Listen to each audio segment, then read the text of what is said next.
What? You really have a way with words, my dude? Oh,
okay. All right.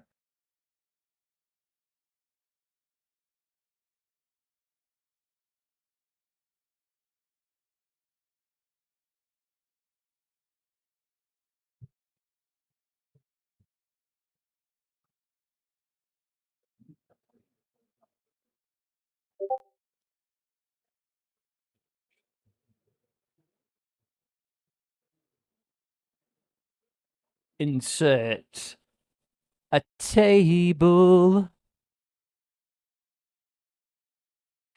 Nope, not like that.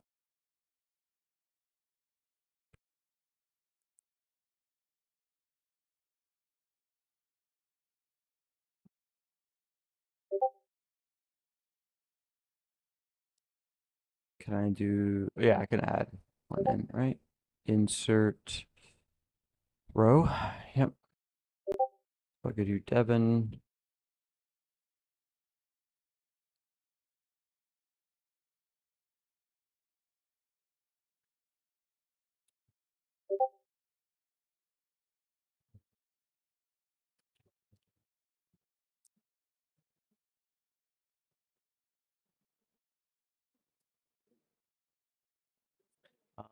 Then I'm getting Frank's.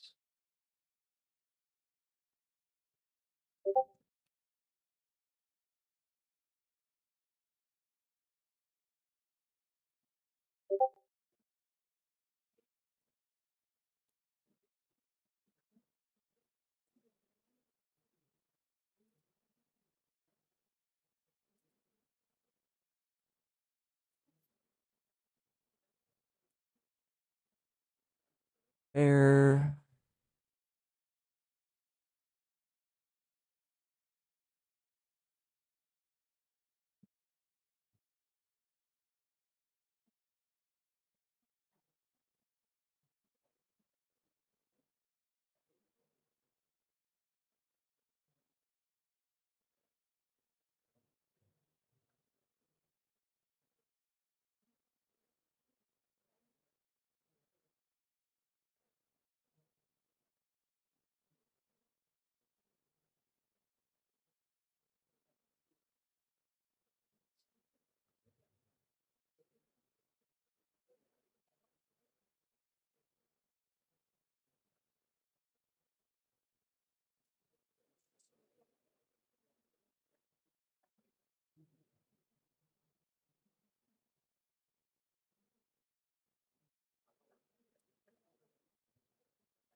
All right. And then Emerson, or sorry, shit.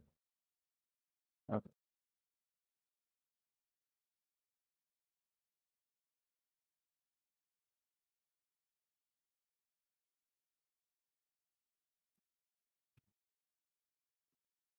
Emrys.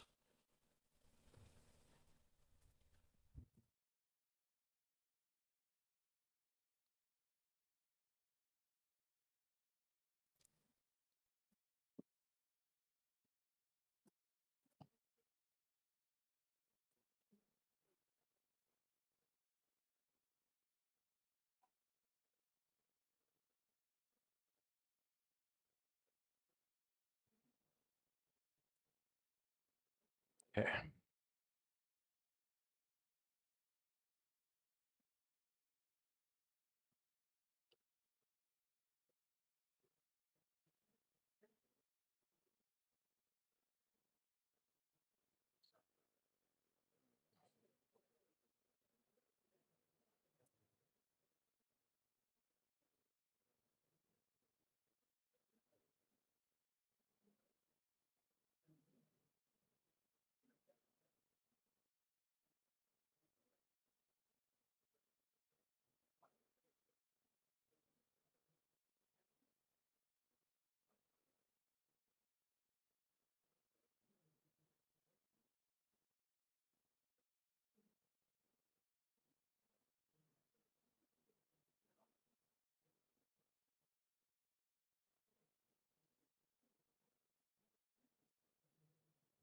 Shit.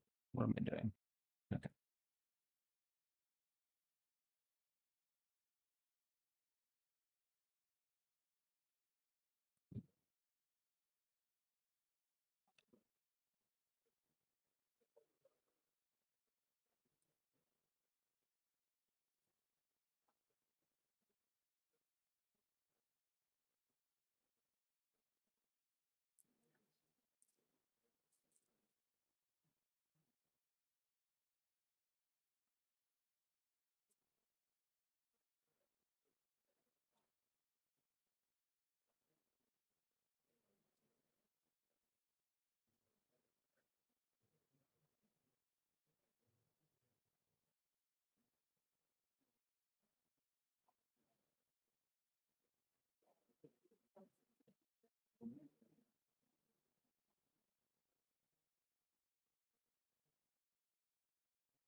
Yeah.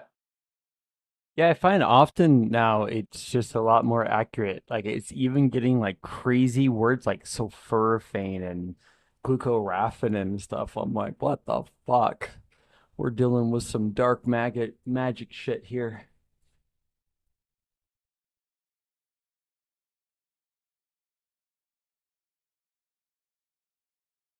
Wait, what did Devin say? Where? What?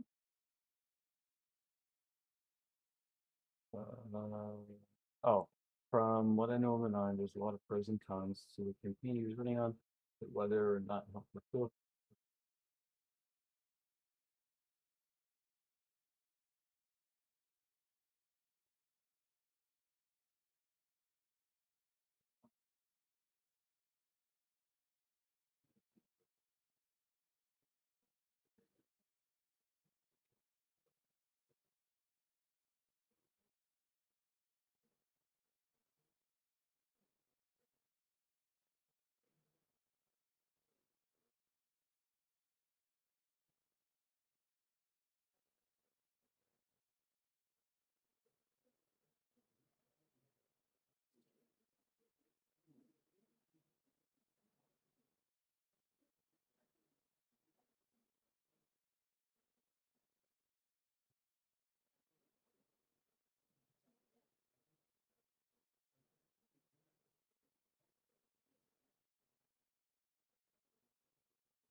What did I say?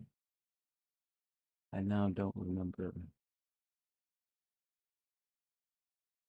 So what's in the common sense of the average person today in 2025, even very specifically inside of the United States of America?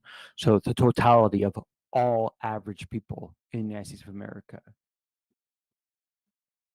their common sense judgment standard makes it to when they're judging whoever is the individual or the group of people, they are extremely too nice or they're extremely too mean. The main aim for Project SoUL and what we're going to be able to do using Overwatch 2, I am not exaggerating. We are going to be able to use Overwatch 2 to legitimately solve Israel versus Palestine. It is that significant. It is that much the same. It's how the group deals with wrongthink. It's how the dark sides of tribalisms work. It's all of the same shit. Not all of it. Not all of it. There's going to be differences, but of the things that make groups work against each other instead of with each other, they are absolutely extremely prevalent inside of Overwatch 1 and 2. I'm going to make a video here in a second, trying to go over and show just a few of these things, trying to get my brain working.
Meow. Okay.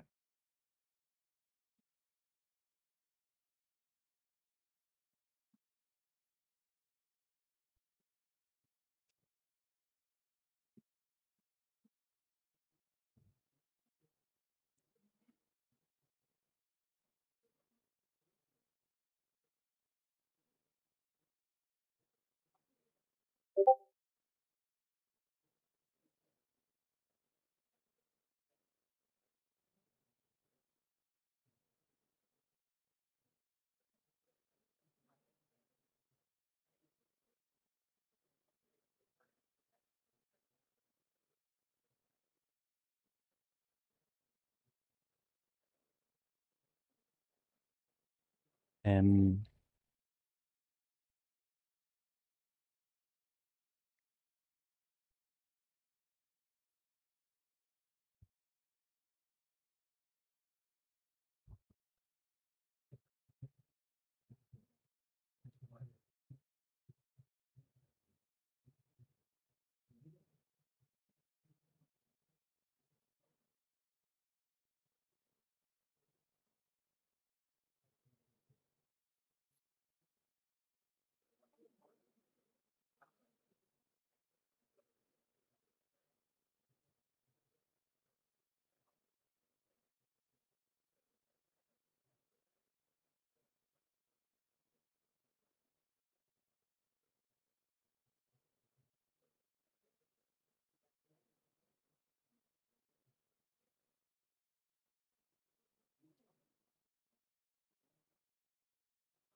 right. I need to pee.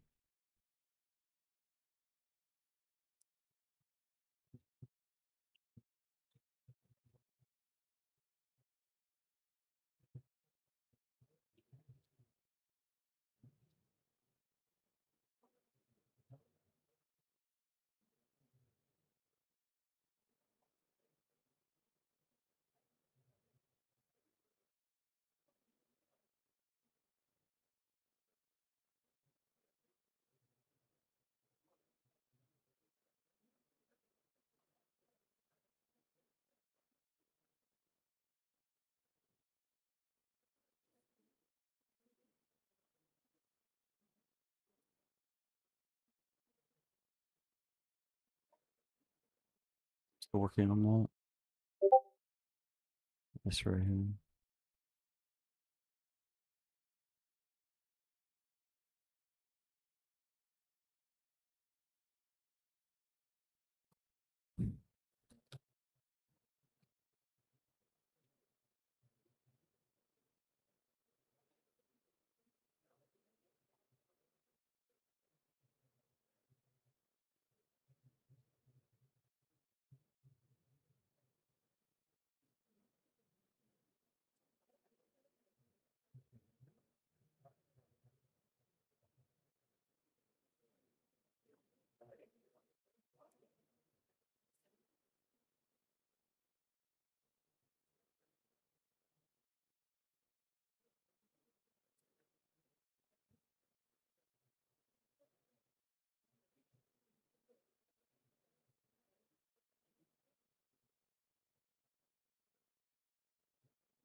Okay.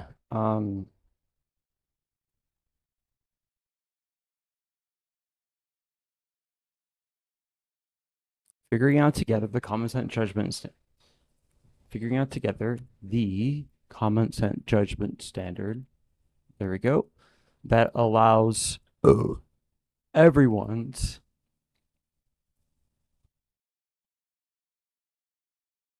Here, yeah, we can do that.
So when you view my comments about Trump as being negative and you avoid my criticisms, you're absolutely just as bad as the far left every time they're avoiding criticisms of the right. When Biden was in office and they're constantly avoiding all the criticisms and they all just think that they're right, you also think that you're just right. And you do not think that my criticisms are valid because they're being negative, they're derision. They're not. That's your view. That's your judgment. You're wrong here. You're very wrong here. I don't hate Trump. I can show so many different times. I'm specifically showing the good in Trump to people that hate him.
Sorry. Um,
What am I looking at here?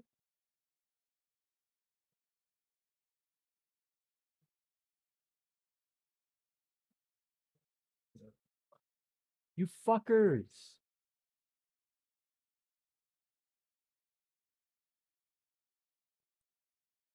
Emerson Frank, I thought you guys were not going to play tank to just easily get. You guys could easily just play tank, dunk on everyone because the tank role, even in it's less significant than 5 versus 5, but in 6v6, especially with you both playing tanks, you both knowing really well how to do that, you can easily stomp on gold players and get out of there.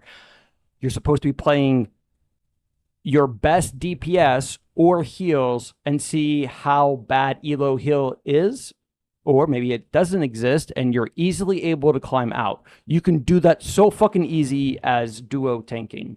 So it's fine. I get you guys want to play together.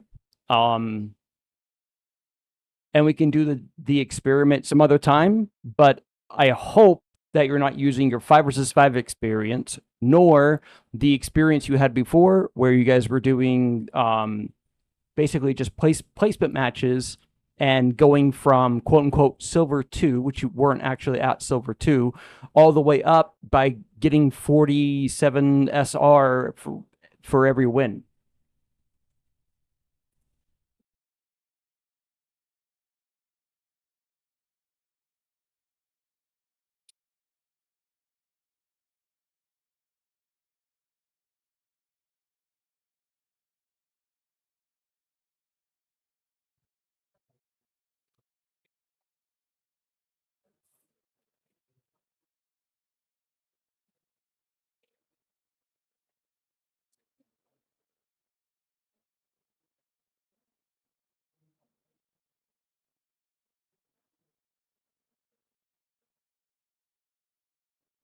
Oh, I can't.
I need to pee.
Figuring figuring out together the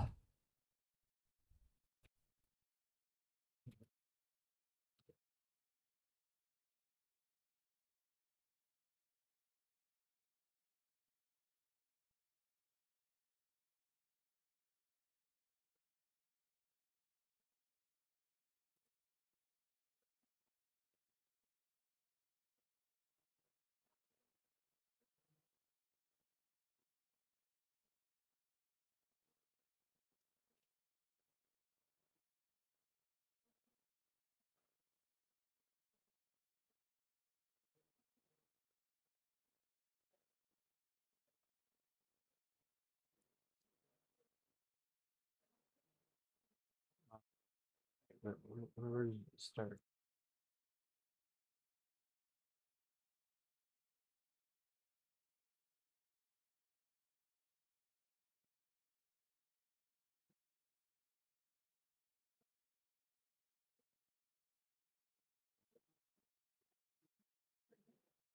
Okay. So it's just won't bankrupt.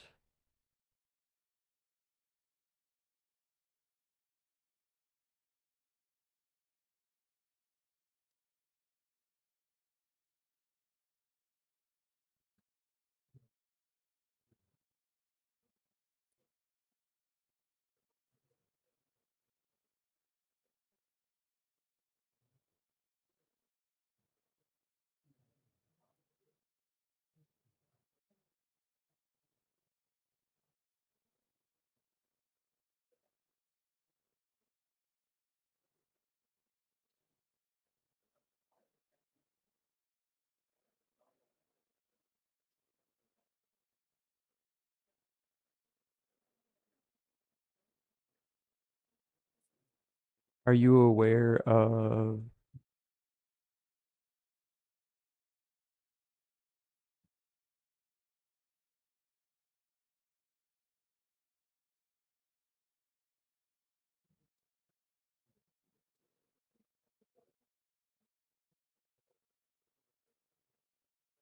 you aware of it removing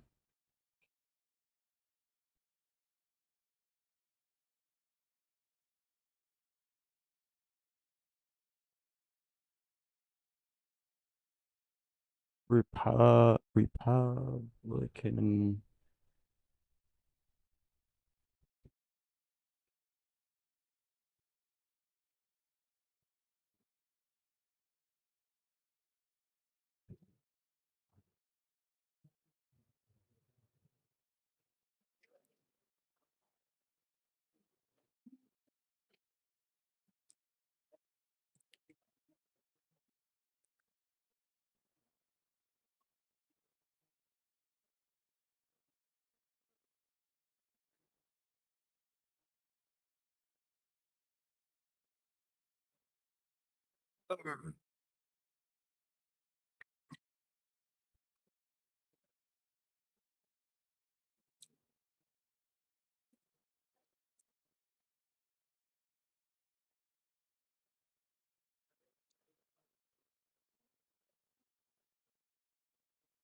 Okay.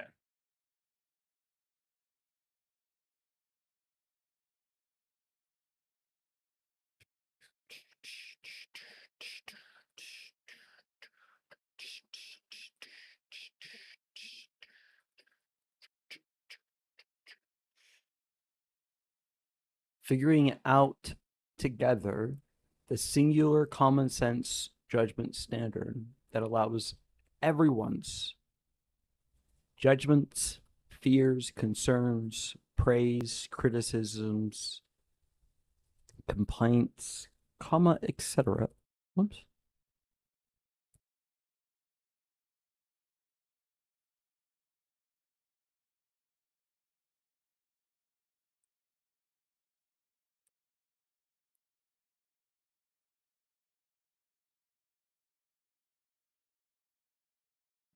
Um, that might work. So we do that. right? And then we do that, and then we do that, and then we go bam, bam, slam, bam, thank you, ma'am. Put a bit of a pa. Cool. Is taken seriously, comma, we will achieve utopia.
No, it was 2019, motherfucker, when COVID happened.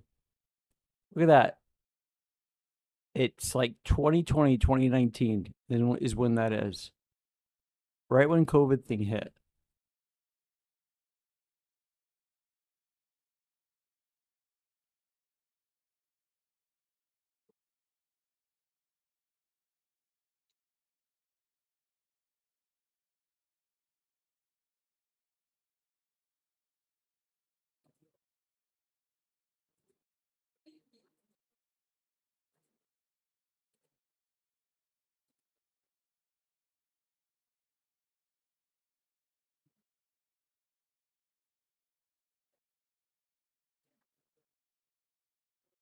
Why don't we have past that? Oh, wait.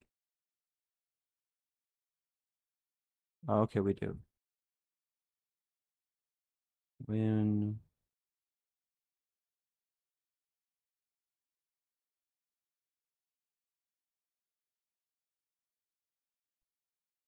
Wait, this is currency in circulation is different than printed. I wanted printed, motherfucker. Printed. I specifically said printed.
Wait, where does the money print?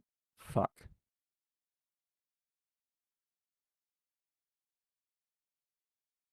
My brain is not working right now.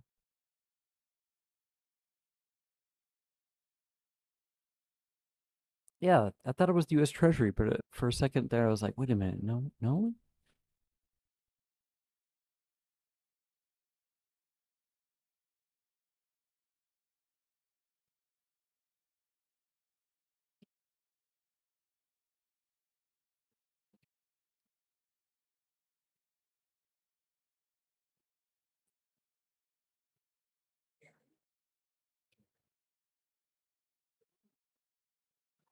Stop.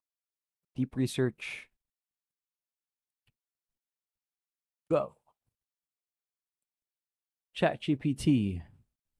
Research.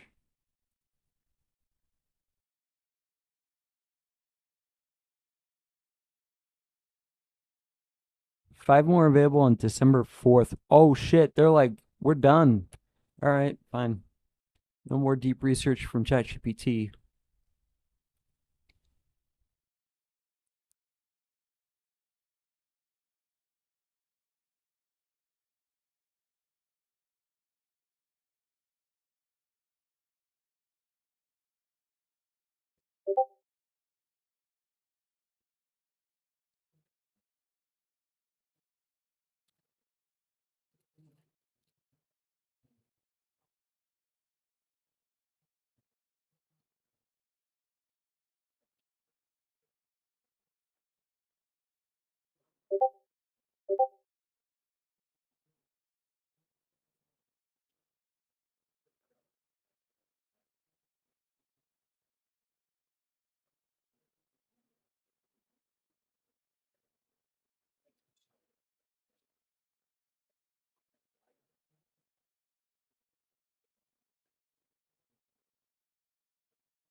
What the fuck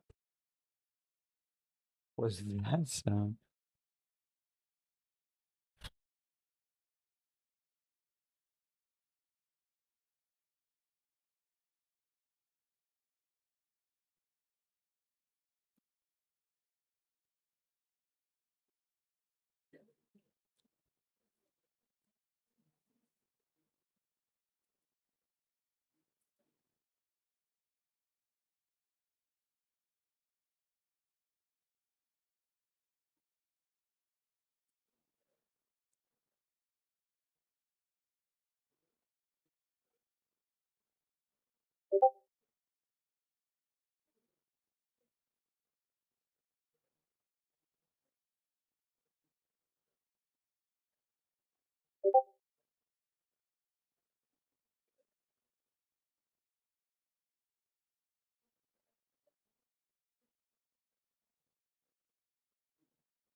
Wait, what is this?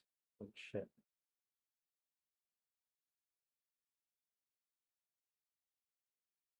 Wait, shit. No, that doesn't work.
I have to go all the way back up and find it.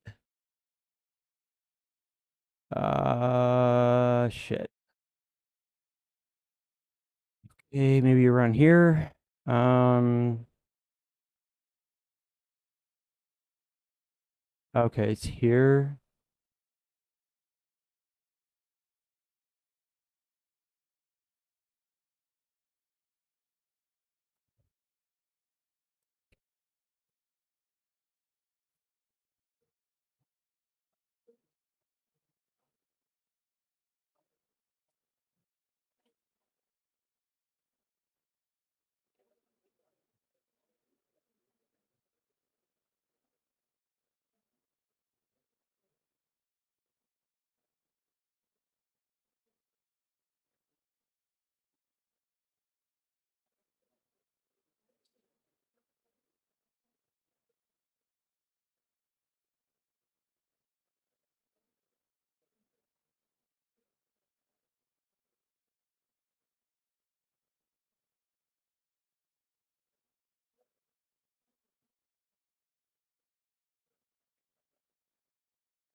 Um,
We are not there yet. I barely do that with my long.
Uh,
but it's you who blocks us and insults us always.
I love that you.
Ironically, uh,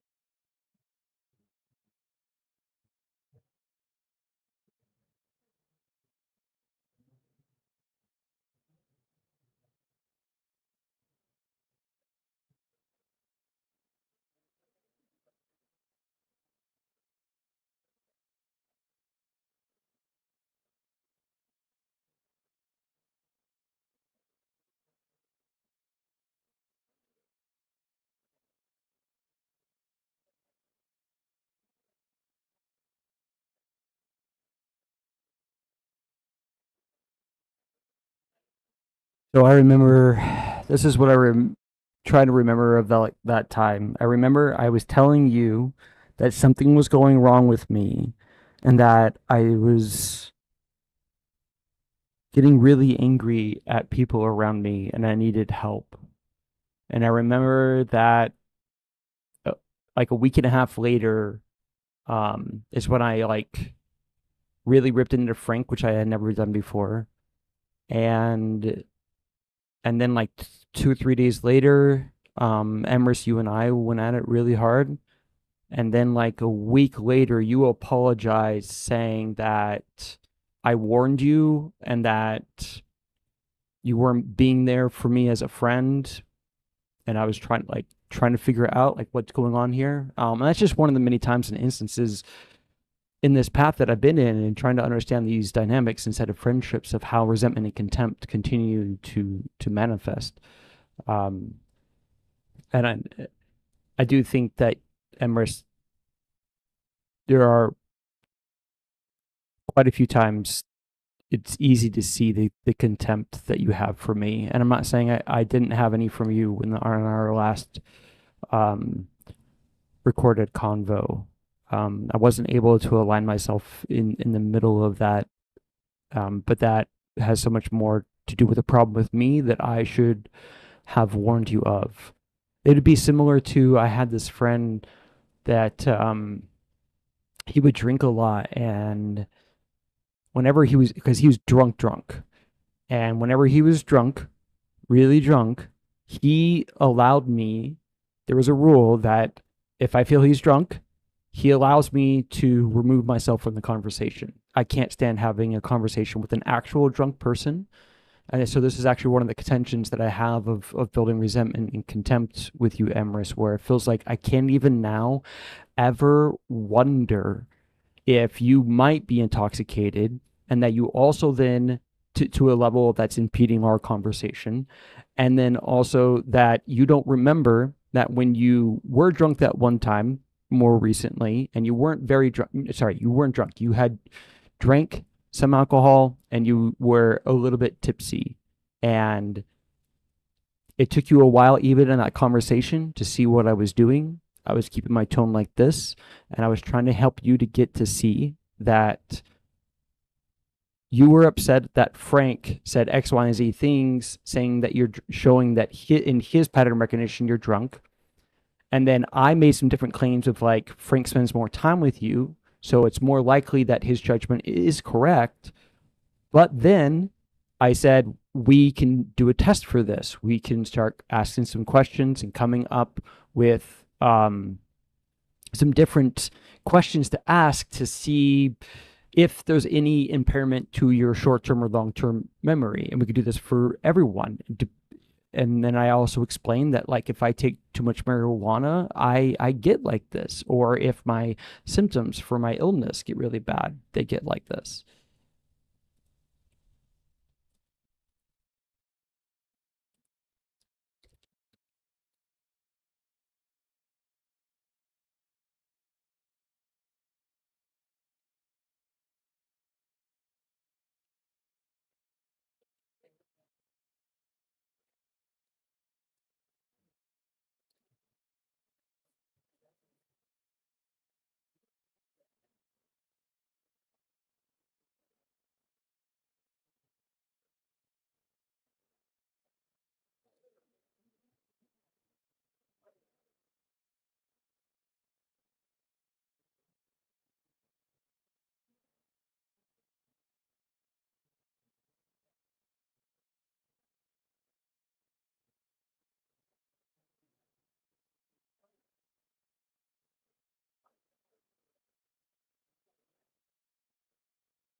Due to many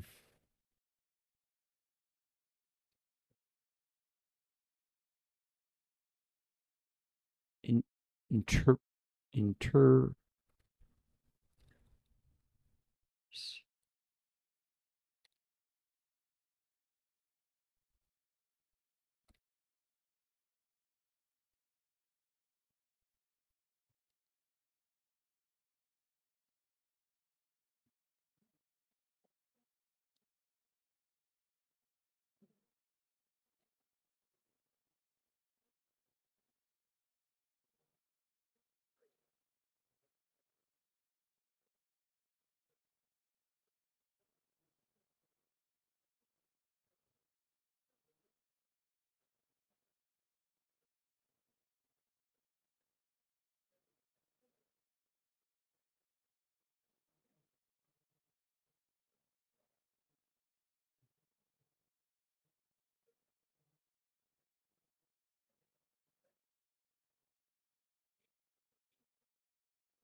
A kiss, a goodbye.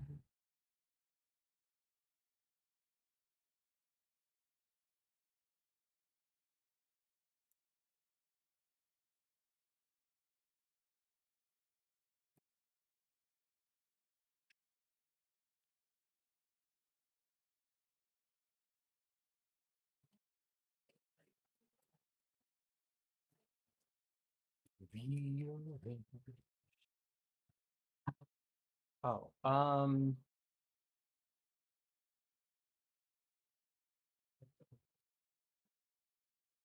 spot.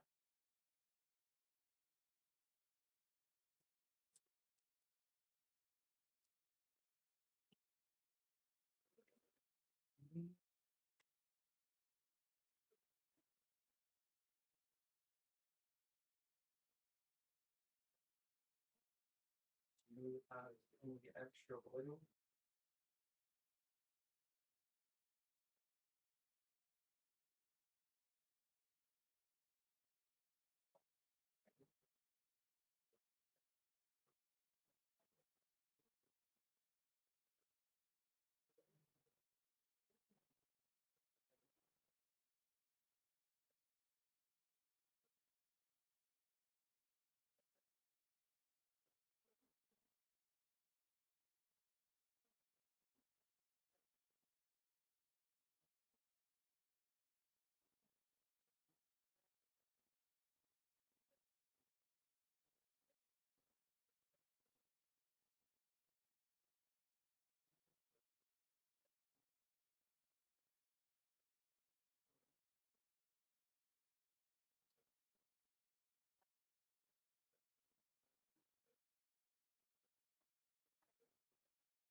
Sure.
I heard you. I had my headphones off.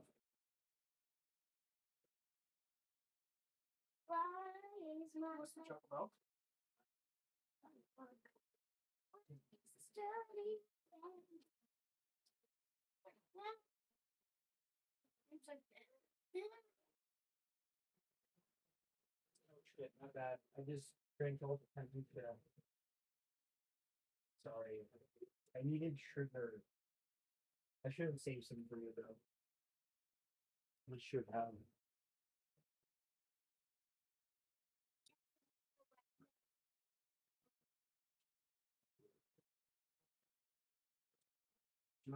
You want some chocolate milk? uh, if you put a little sugar in it, yes.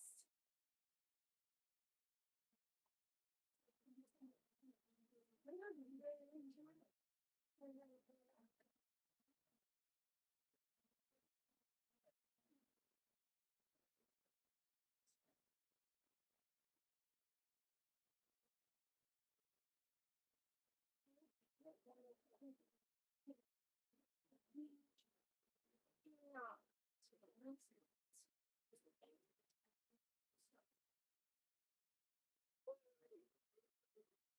Oh, I was like, wait, I'm gonna get my headphones window right in front of her.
We have a lot.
All right.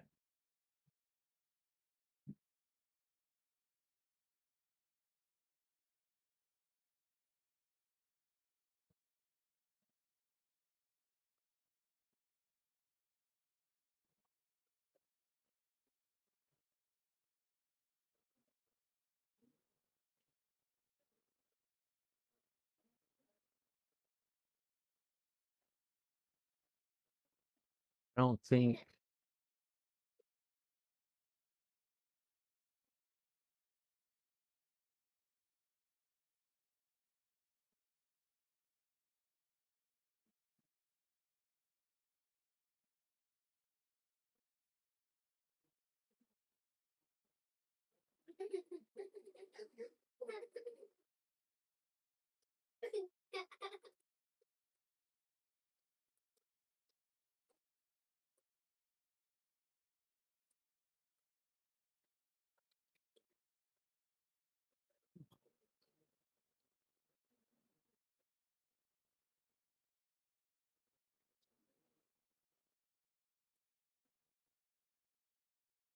again, way faster than the other account.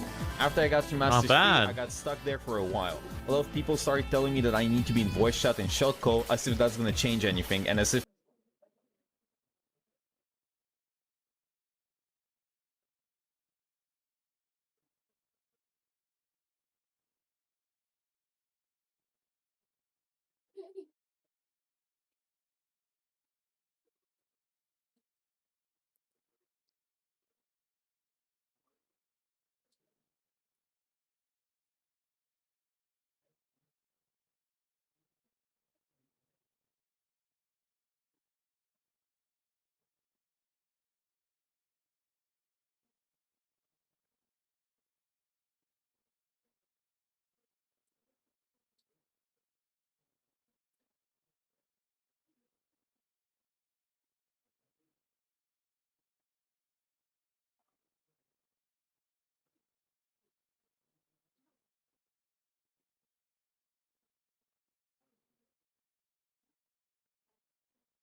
This is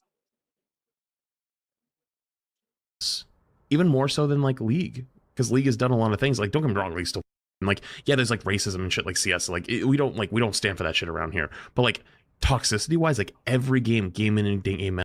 Biased here saying that, you know what I mean? Hashtag buff mercy. I'm gonna tally it out. I'm gonna balance everything out. I wanted to talk about something else that has kind of gotten. I see what you're doing there. Anyways, I'm yapping again.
Who's watching me right now?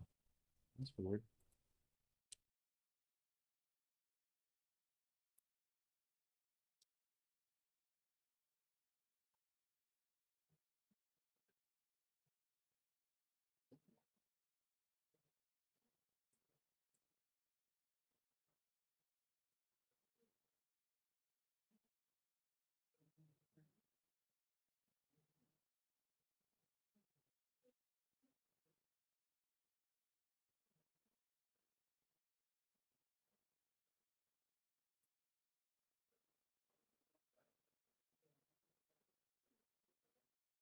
Okay. Where am I looking at? There. Oh wait, when I watch these, whoops, down there. But yeah.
Angry boomer.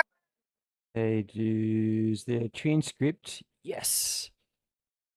Come on, baby. Table. How many times? Where is it? Down there. 10 times.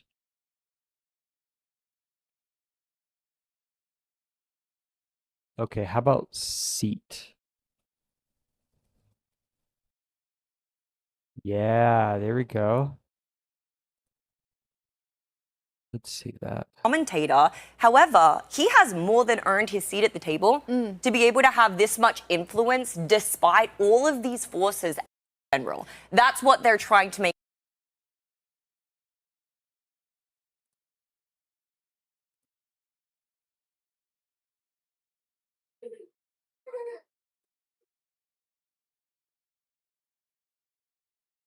Commentator. However, he has more than earned his seat at the table to be able to have this much influence despite all of these forces actively working against him. And all Tucker is doing is recognizing that, as we all can, everybody who has, you know, 2 eyes, 2 ears, we can recognize that it's okay to talk about Nick Fuentes now. And Tucker's simply offering him a seat at the table. Well, what's interesting is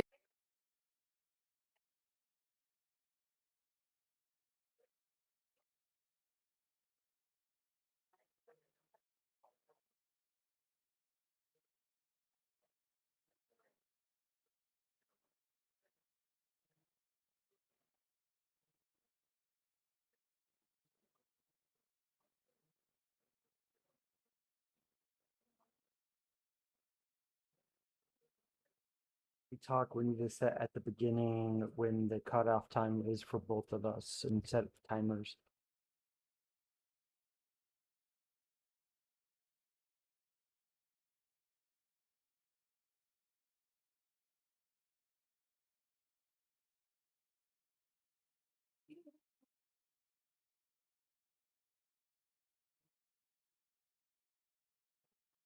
Each time we talk.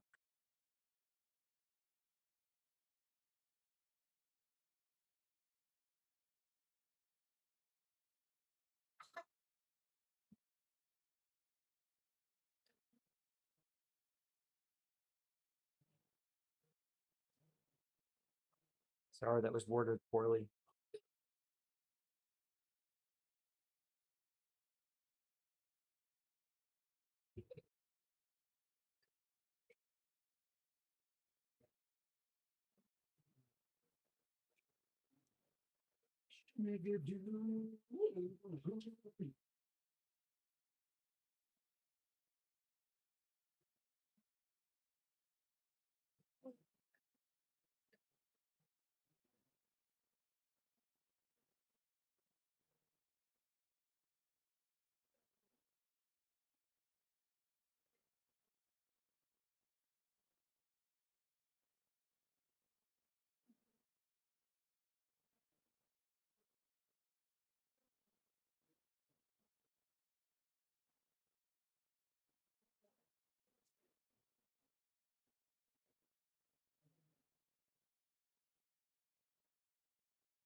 I need a seat at the table, a seat at the table. Where are my documents?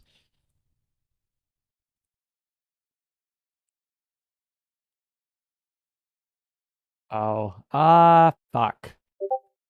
Yeah, I think we need to do, I think, no,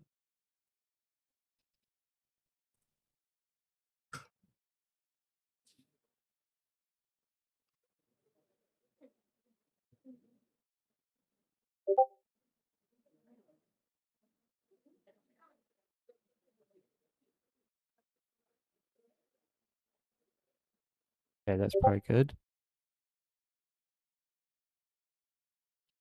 Oh, wow.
Um, where's that? That is here. Um,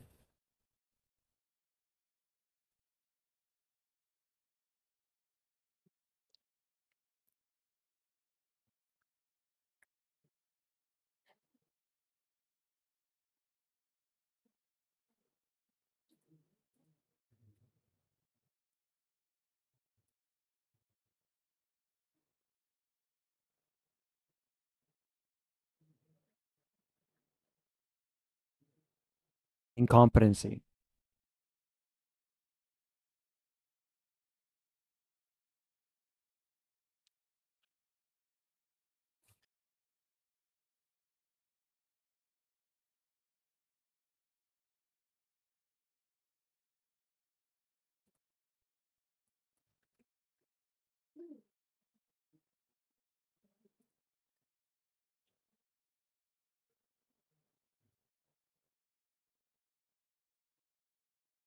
Damn.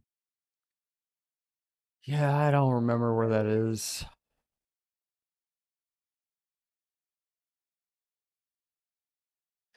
That one didn't even. Oh, yeah, that didn't even have it.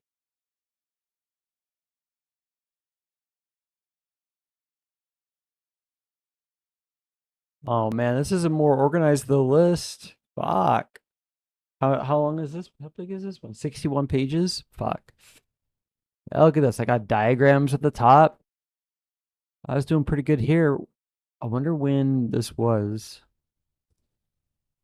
Um, how do I see?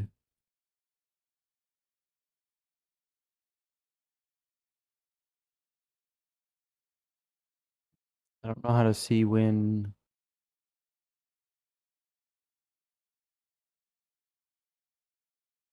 history and stuff.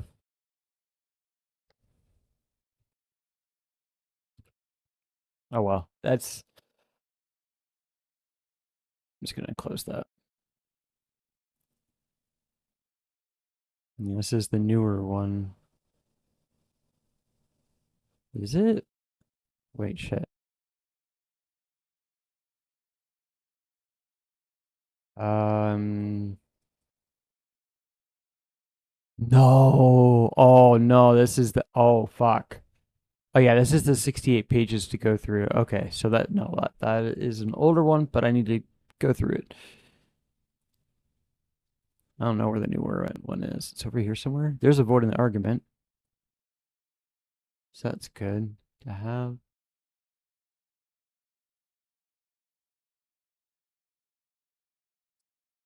Oh gosh, documents I haven't been in a long time.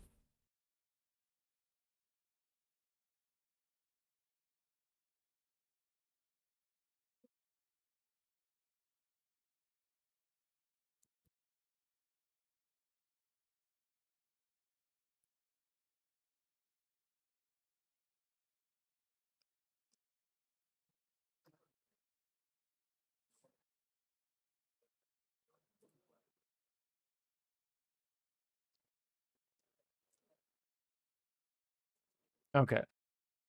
Voting.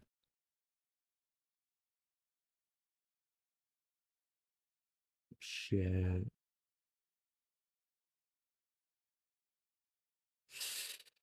Oh God. Okay. Yep. Oh, here's the newer the list. So documents. It's the list. Avoiding the argument.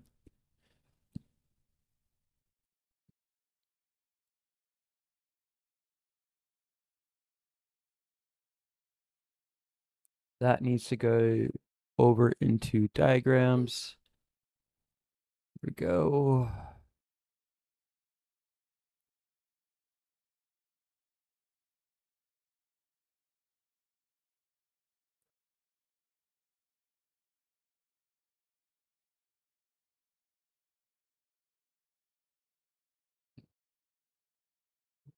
How's your chocolate? But Your chocolate good? never been sugar. No.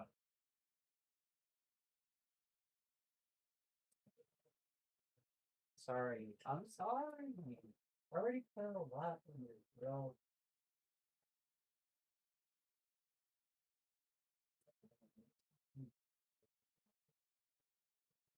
Give you chocolate kisses. Give me chocolate kisses.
Oh, it says two concurrent viewers. What? How?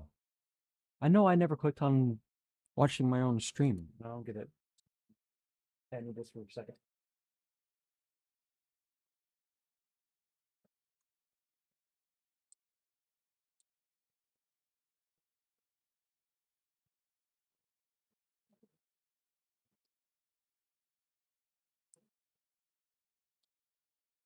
I just needed a spoon.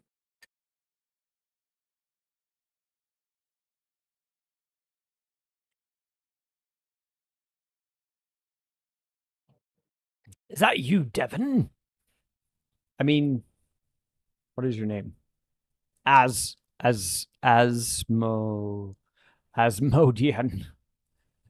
I'll call you as Ozzy for short. Ozzy?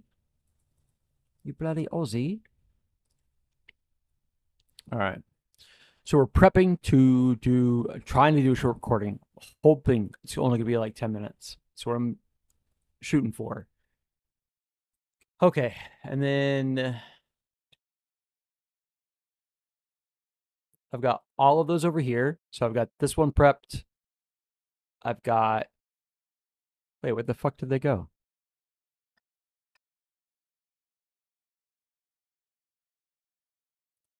Oh, they're right here.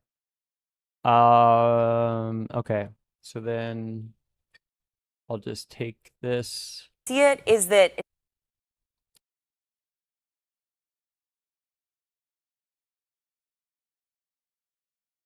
Share at this time stamp. And then we'll just minimize that. And then video, new tab and group. Going here, baby. it is that All right.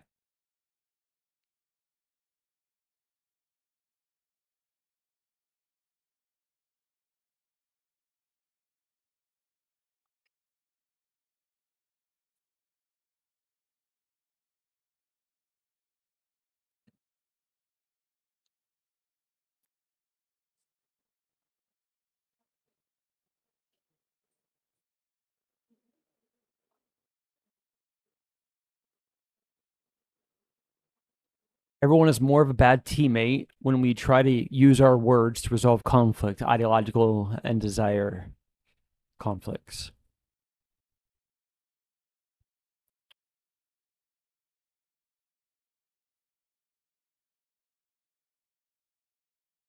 Morally right.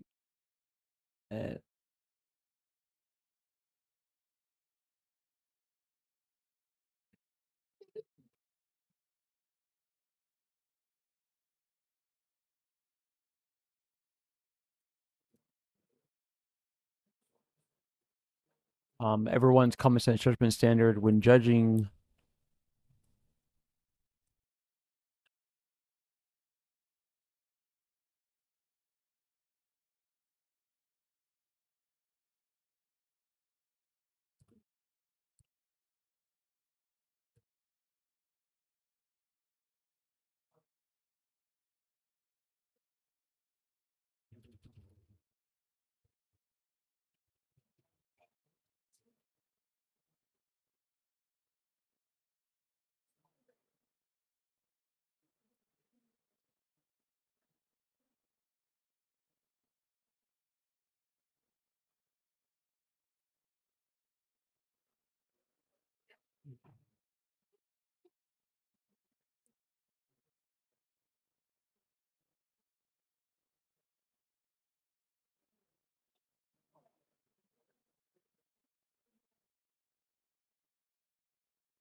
Okay.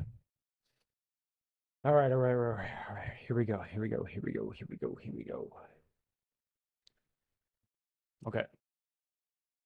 Start recording. Here we go.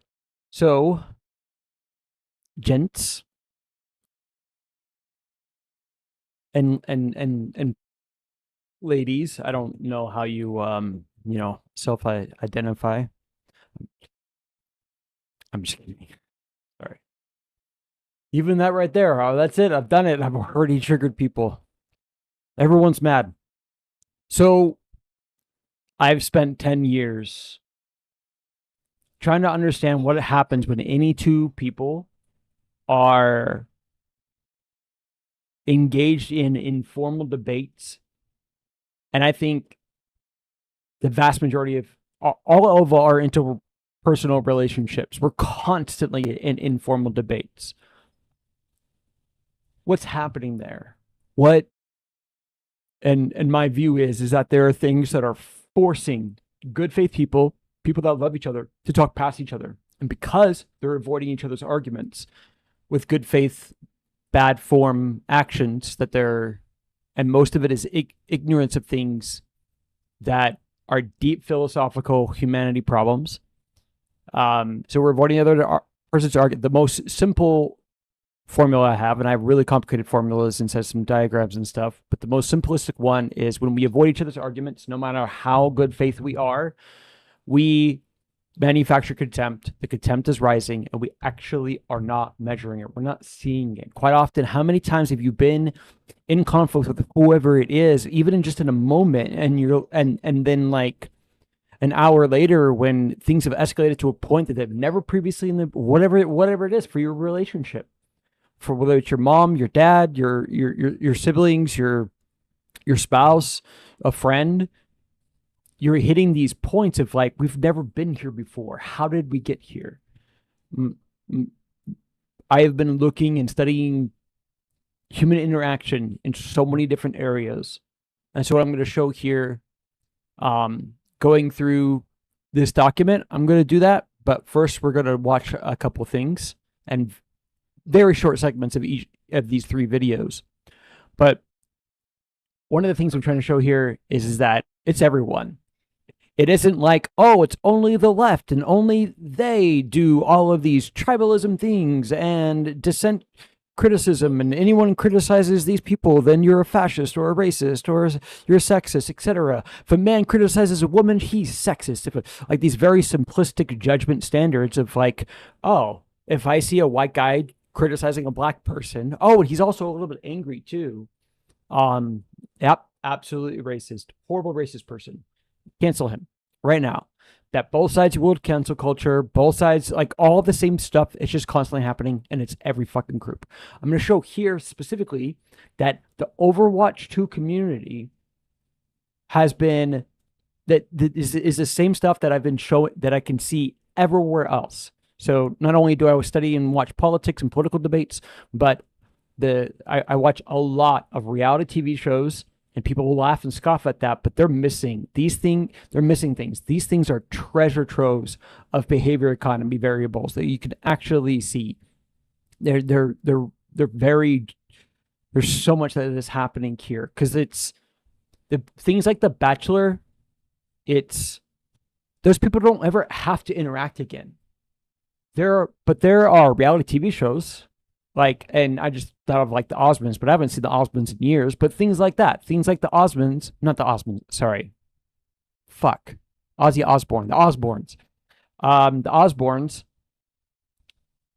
But there's other ones. There's more ones that are more recent, and they're about groups of people. So one is The Secret Lives of Mormon Wives. It's about these fourth wave feminists TikTok mom group that make the most money in the relationships. And you can see this dynamic of, because they make more money, they're the ones calling the shots. But it isn't just that. Society supports, women are in charge, and we went from a patriarchal society to a matriarchal society. Because again, the problem with all the groups, with our groups, is who's the leaders, who's in charge. And I'm not against hierarchy. I think we need hierarchy.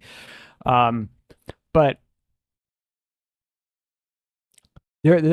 there's reality TV shows that are about actual families, the groups of people. Another one's My Unorthodox Life, about a woman who left an ultra-Orthodox Jewish community. The community she left, she wasn't able to drive or read the vast majority of the religious texts that dictated the laws for that she had to abide by. She wasn't allowed to divorce her husband, etc. All these different things. She secretly was able to make some money, get out of that community, and you see her goal. The liberal mind virus that we constantly refer to, I can show it in that show. Anyways, so watching all of these different things, political debates, and interpersonal, and just seeing that people, very good faith people, are talking past one another. And it isn't like there's only 5 things we need to know and remember, and we're all good. In fact, I have like these TED Talks of like the 10 things you just need to know, of like having better conversations. And and this is one of the things we could do. This is one of the things that I've done with other people, and they're really fun. We can watch these short TED Talks. They're like 10 minutes long, and they have these prescriptions for things to not do and things to do. And it's so fascinating. It's so fascinating. I've sent those videos to people before in the past that I thought that were pretty good faith actors. And this is where I started to see the form problem, that it isn't just good faith. It doesn't matter how much the person loves and cares about another person or group of people. If they don't know the form, the performance of how to read statistics, how to analyze behavior, how to care for logical fallacies and biases, how to do the Socratic method, how to engage in thought experiments. If our thought experiments useful at all? There's just all these different logical strengths and weaknesses that goes into our form, whether or not it's good form, bad form. It's more complicated than that. It gets to very bad form and very good form, like great form type stuff. But basically I have right here that everyone is more of a bad teammate when we try and use our words to resolve ideological and desire conflict. Ideological conflict, morally right and wrong. Desire conflict is what we want. These things overlap to a great degree, but we also need to specifically distinctly see them. That people are arguing in the pursuit of what they want to happen in an interpersonal relationship. But because we aren't taught how to use our words, because it's actually really fucking complicated, and I hope to demonstrate some of that here in this video. It makes everyone's judgment standard when they're judging their in-group way too nice, and when they're judging their out-group way too mean. What that specifically means is we use a contempt bias to judge our out-group to make them seem worse than they are by downplaying all of their good attributes and exaggerating all of their bad attributes. These listed by these attributes, there's a long list of them, but it's basically things like their arguments, their ideals, their morals, their actions, behaviors, just all of these different main core things of the character and makeup of a person and a group of people. And then when we judge our in-group, we exaggerate, we make them seem better than they are because we're using a way too nice judgment standard, and we're withholding criticism to a great degree, toxic positivity. But the bias here is I call it the toxic nice bias. Toxic positivity is just another way to refer to it, another name for it. And we downplay criticism to and if we have enough contempt for the people that are criticizing them. So this would be like if I had lots of contempt for the Palestinian people and Hamas, and October 7th just happened the next day, and I'm judging Hamas from Israel's point of view. I'm in Israel. I say, yeah, they're all bad and terrible. There's nothing good to them at all. Or no, I'm downplaying any criticism on Jerusalem's part, Israel's part, that they didn't do anything to ever yield this, and also now they're never to do any bad behaviors in the future. Withhold all criticism. We have so much of a moral mandate to now carry out an incredible amount of harm, and that's what they have been doing for 2.5 years. And finally, people on the right are finally seeing what people on the left have been seeing. And there is some level of consensus happening on there.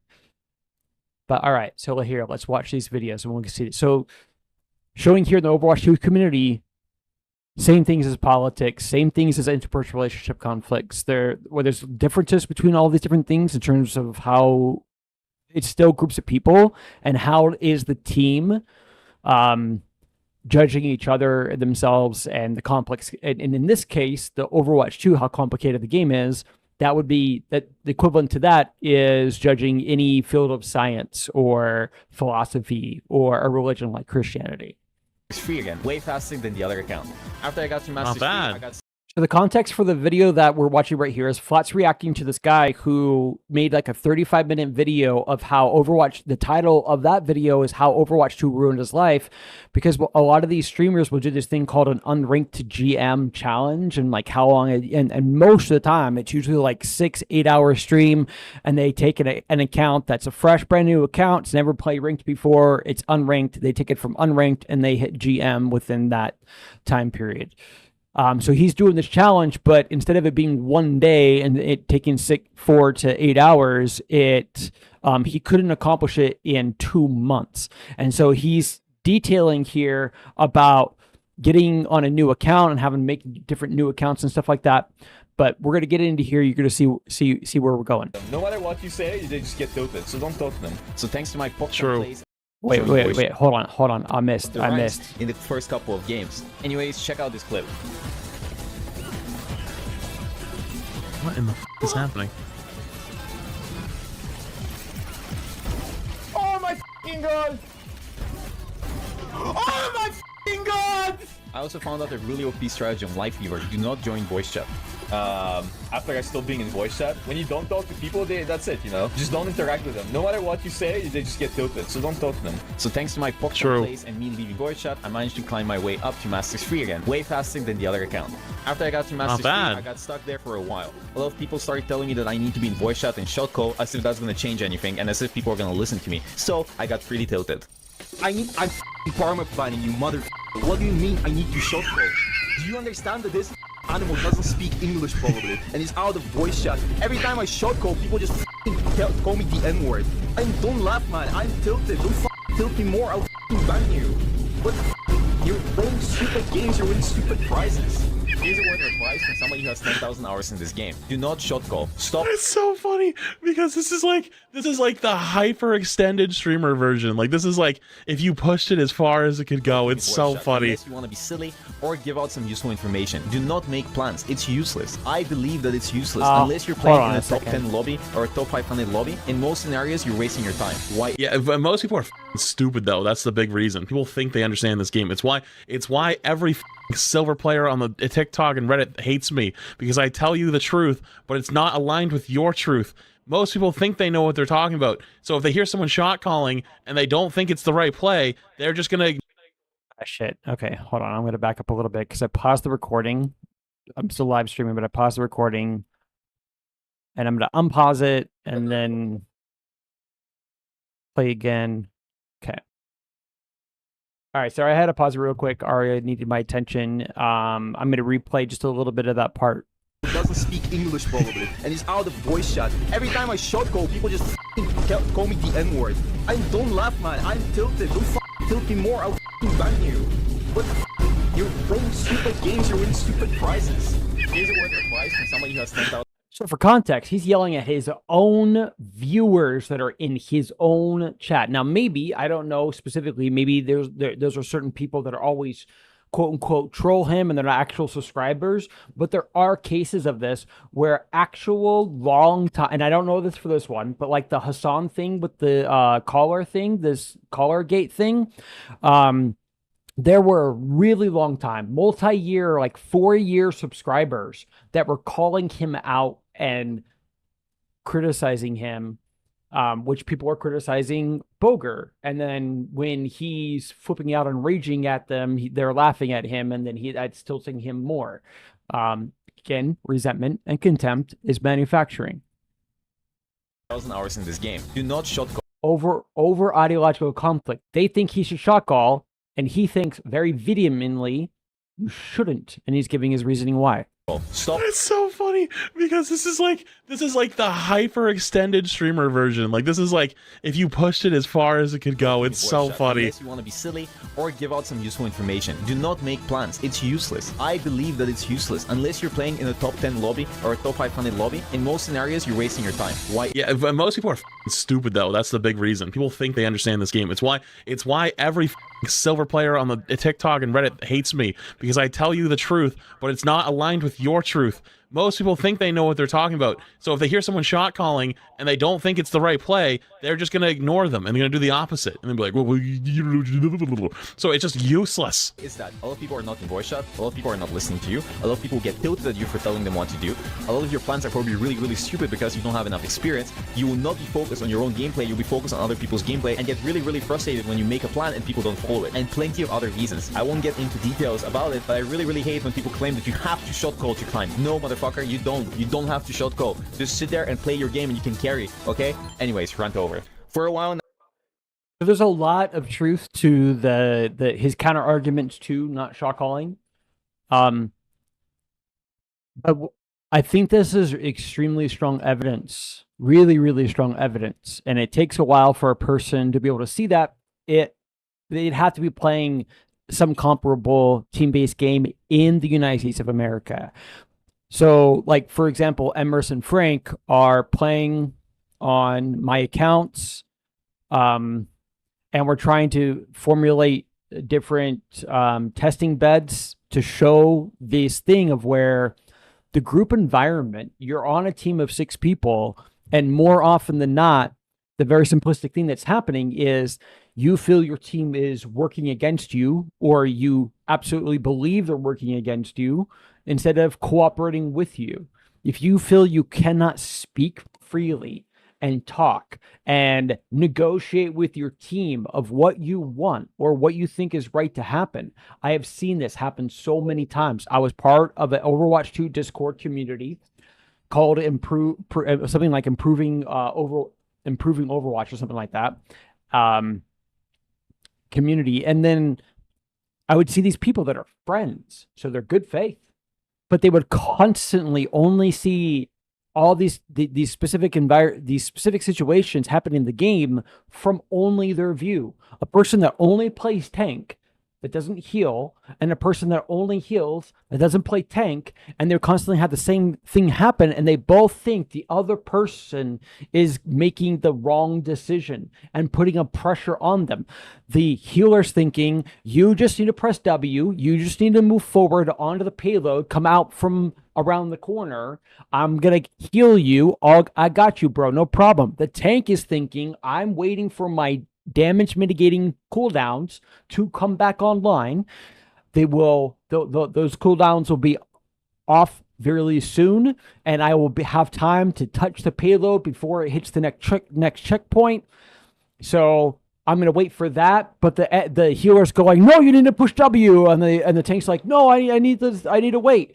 And I would just see this happen over and over again. And this is the thing that happens to all group environments, every fucking group environment. When you have persisting, fermenting, festering ideological conflict over what is the moral good thing we're supposed to be doing here, because you're constantly, for every action, pros and cons, cost benefit analysis, the value versus the harm, and we're not aligned on that. I think that thing you're doing in our team environment, so we can't win this fight, that helps us win the next fight. And it doesn't mean we have to win every single team fight, but you have to win a decent amount, more team fight. You have to win more team fights than you lose in order to win the game. That's usually true, not always, but usually true. And so we can't achieve that goal to then win this game. And we're in silver right now, queuing as 6 people, and we all think that we should be in diamond, and we can't get there. So we constantly go in again and queue again and queue again and queue again. And these festering ideological conflicts are not being realized. Both people, person A and person B, do not understand the other person's view. They don't. They think they do, and they don't. And then they're all talking past each other constantly. And I can show this for a husband and wife arguing over a trans kid. And there's different deep philosophical issues here, complex issues of you can't split the baby. You can't make both decisions. There's many times you just can't, you can compromise on a complex topic of like a trans kid, of what happens to a trans kid, only after you go in one direction. If the father thinks that there should be hormone therapy, but not replacement therapy for their biological female daughter. So the biological female daughter that they have that is having trans issues and starts to feel like she's more like a boy. The way that the father, the correct decision that the father thinks is morally correct because of his care and love for his daughter is and again, this replaces this with any judgment. You replace it with anything you disagree with. I'm about to say one that I disagree with, but usually we'd be able to just look at any of these things and look at how we're viewing them and weighing them.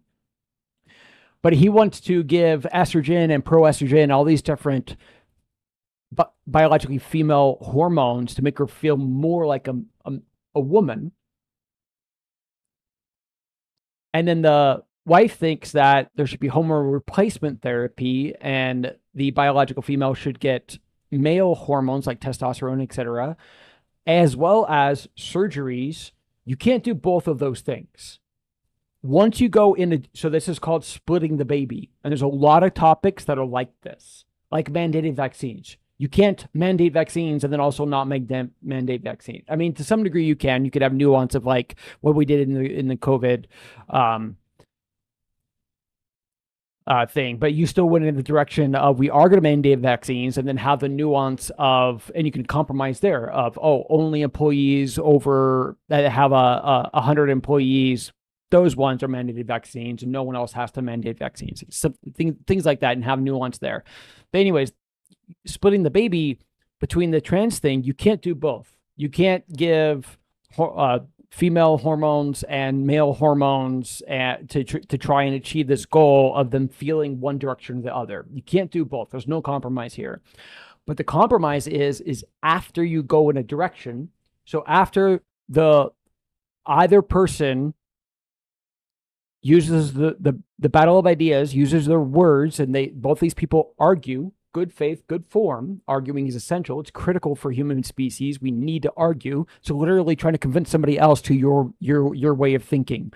But to do this, to do the good faith, I have to stand where you're standing. You need to stand where I'm standing, and we both need to give each other consent. Yeah, you see what I see. Before we can ever get to you're wrong here. To say you're wrong here, you have to know that person's view very well, and they should consent to you.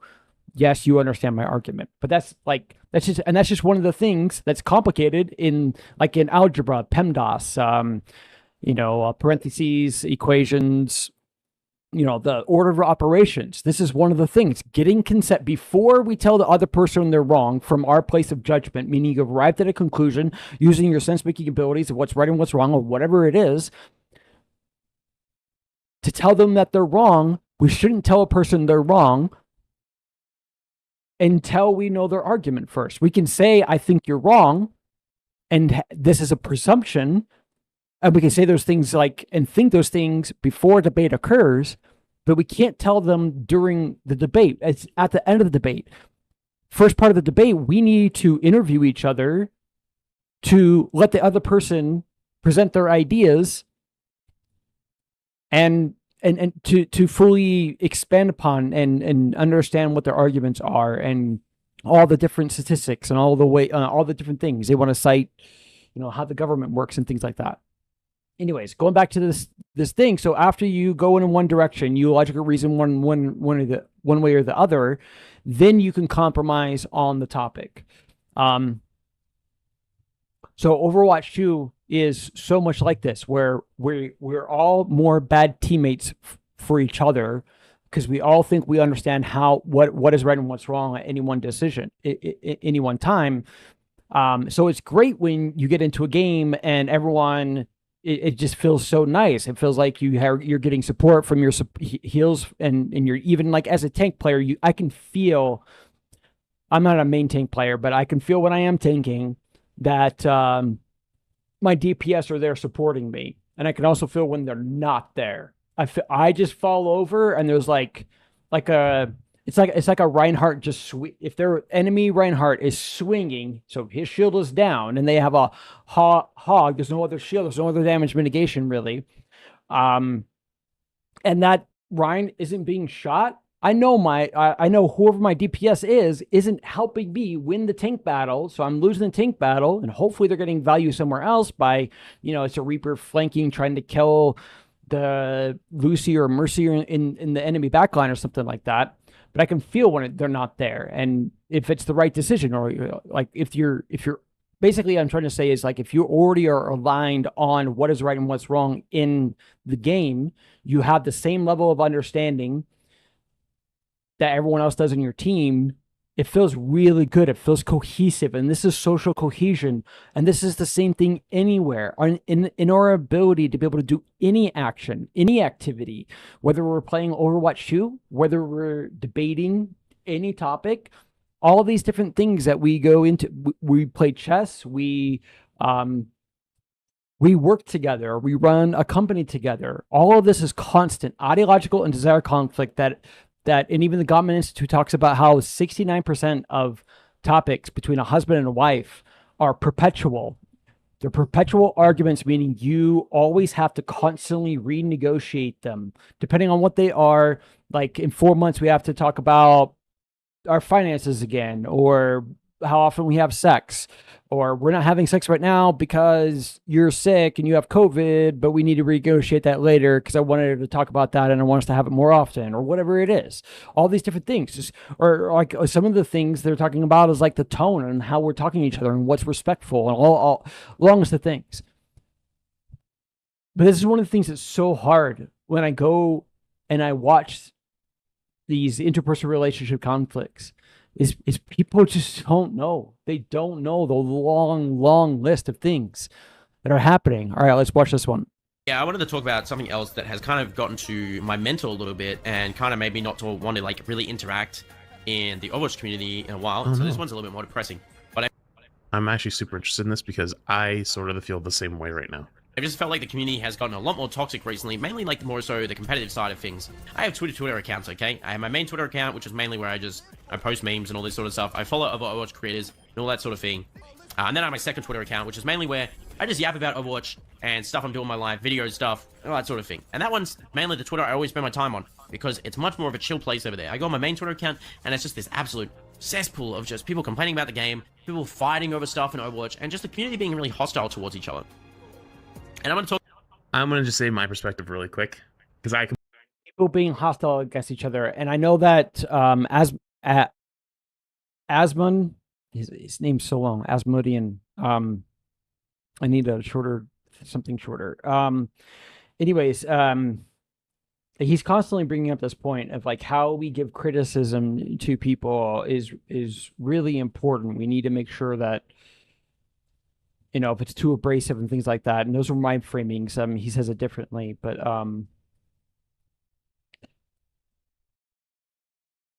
that they see it as like this hateful attack and they shut down and they become extremely defensive and they don't even hear the criticism and all this other stuff. But like, look at how so Frogger is that all of the three of these people are streamers. So Flat's a streamer, Frogger is a streamer, and the other guy we were watching, Boger, is a streamer. So Frogger's talking about this Overwatch 2 6v6 versus 5 versus 5 debate, and Flats is about to get into that. But yeah, just talking about like how the people are being very hostile to each other, and that's like one of the when I make my first videos, one of the videos that I have, and I'm not going to pull it up right now, but I had this one after one of Destiny's really bad arcs where he says something that's really disgusting. It's really, really bad. He jokes about the firefighter dying at the Trump rally where the attempted assassination on Donald Trump happened. And it's really, really bad. The problem is that people just want to go, that's bad, you're a bad person, and that's it. In my pursuit and understanding what's happening here and resentment and contempt increasing, I understand very, very well. And again, not perfectly. I'm never saying anything like that. So you can't criticize me on it. I won't get, you think I'm wrong anywhere on anything, even small. I want to hear it. We'll talk about it. I want to stand where you're standing and we'll go through it. But, there's this one video where he's just yelling and berating a Republican that he's debating, live on stream.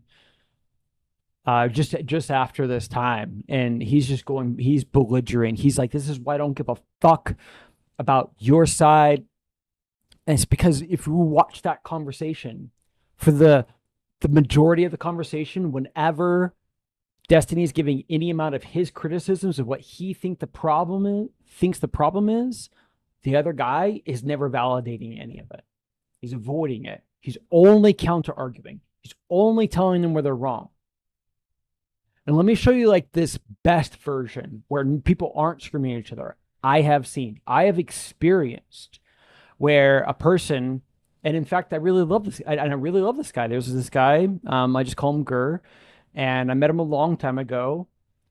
And the several conversations we had where we had like a 2-hour conversation, the whole time he was only telling me where I was wrong.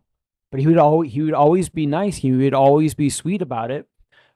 He's not yelling. He's not berating. And I wasn't getting upset in those conversations either. I was keeping it calm, but he asked me to give him the next day after I think our second one we did. He asked me for the video because he wanted to go through because he felt like there was something happening that he couldn't put a finger on. And I was starting to get frustrated there near the end. I still don't think I was starting in frustration. I just like after we disconnected, I let my frustration out there because he's so nice. He's so sweet. He's just calm the whole time and stuff like that. But there's this thing where people, when it's the other person's time to speak and they're only telling the other person where they're wrong, no matter how much you love them, no matter, so however good your faith is, how great your faith is, you love them a lot, that matters. But it is irrelevant and it doesn't matter. You will still build hate in your relationship if you're only telling the other person where they're wrong. Two people ever doing anything, because the two main things that start to accrue in the relationship is unclaimed blame. So when the other person's going, hey, I think that, I think you've done this bad behavior here and here. So whenever the other person's giving them any criticism, if they're only going to tell them when they're wrong, they're not going to validate any amount of the criticism being valid. So the other person starts to think either I'm crazy or I can't trust your judgment. And that's like one of the things I have here at the very top of the, oh shit, bro. What's that document? Here, right here. The largest, there's a lot of these things that I refer to as acts of defection. I have a whole diagram on so this is the game theory thing of acts of cooperation versus acts of defection. Acts of defection are like schadenfreude, insult, character assassination, mockery, scoffing. Like somebody says an idea and you're like, you scoff and you roll your eyes, all these different things. There's a long list of these things. These are acts of defection that start to build more resentment and contempt.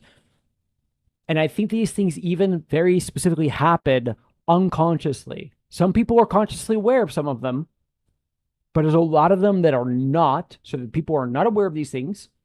They're happening in real time.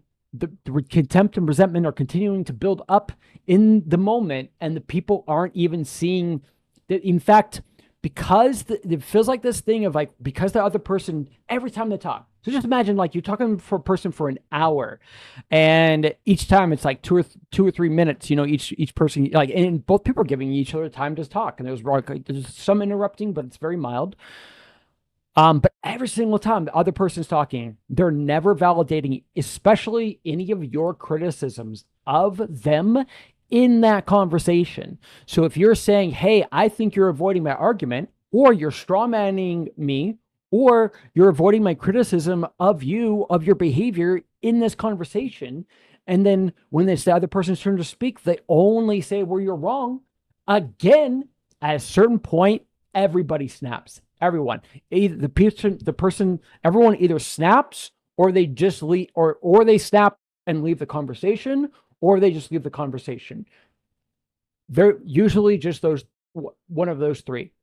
There might be more there, but I think those are the main three things that happen. People are just rage and they go hamming on each other. They really, like, the frustration continues to build up. And the thing that is really interesting to show is like this Boger thing of where he's trying to achieve a specific goal, and how even good his own community is at being a team player on working with him. He feels they're working against him because he thinks they're telling and expecting something out of him that he thinks is a bad thing. He should never do this thing, and it doesn't matter what it is. It does, and so sometimes I overstate that, and because it does matter what it is, because there are stakes and things like that need to be seen. But like, to the point that I'm going to, it's just the fact that you're not resolving the ideological conflict that needs to be seen. That in the group, and because all group dynamics have behaviors we encourage, and we show ways of showing that, like when Frank and Emerus were telling oh, this guy fucks. And he's like, I'm not familiar with that. So they're to some degree praising, so they're encouraging specific behaviors that they didn't necessarily greatly detail at different times. But these are some of the things. This is what we do in group dynamics is we give things to encourage or discourage different behaviors. Even think of like in dating of red flags and green flags. And the more red flags you see, that's a person to stay away from. Don't date them. Don't marry them. Don't even befriend them because of, how significant the red flags are. Completely. I have nothing to add. As somebody who genuinely wants best for this game and has always fought for it and feels like I've always been more of the spearhead on some things, it's like, oh, you're always complaining, oh, you're always doing this. No, like I mean, like sometimes you're right, but like sometimes I'm literally fighting for stuff to be good, right? And I feel like it's even gone way too far to the point where I don't even feel comfortable doing it sometimes anymore. Like there's certain things I want to talk about or things I think could be better, and I don't even bring it up because of how angry and hostile people have gotten with it, because it's like, it's not. Look at that. He wants some things to be better inside of Overwatch. And he feels uncomfortable bringing up certain things because the conversation is so hostile around. And the whole debate here for this one specifically is the 5 versus 5 versus 6v6. He just hasn't detailed that yet. Not the time. It's not worth it. It's not a good time to bring this up. And it's gotten so bad that not even just me, I know other streamers, like friends of mine as well. There's people, especially in like the 5v5, 6v6 conversation, that like think if you being in the middle, and like I don't care either way at this point. I legit don't care. Like I have opinions about it, but like it's gotten so out of hand that I just don't care anymore. It's like you're the worst person in the world, depending on what side of the arguments you're on or whatever it might be. And there's people that genuinely believe that it's like you're being a shill or you're being a bad person because you're not siding with us. And it's like, dude, what? What I'm constantly seeing in all these different environments that I'm looking at, the same recurring patterns. There's just a lot of them. So there's these rules for the dark sides of tribalism, like guilt by association. But this one right here of calling somebody a shill. So if somebody in 5 versus 5 versus 6 versus 6 debate, the person's 4, 5 versus 5, that is the current format for Overwatch 2. That is what Blizzard has done, the developers, the team that decides what any balance changes, whatever format we're using or not. They can go up to 77 if that's what they think. They think the right thing to do is they launched Overwatch 2.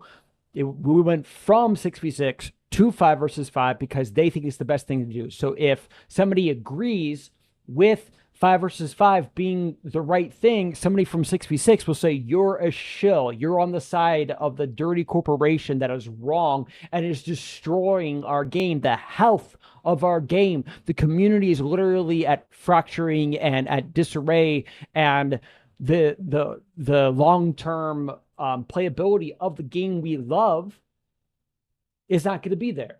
So this would be like us arguing over the American Constitution and whether or not America will exist 100 years from now. They're debating over the life and the health of this game that they love.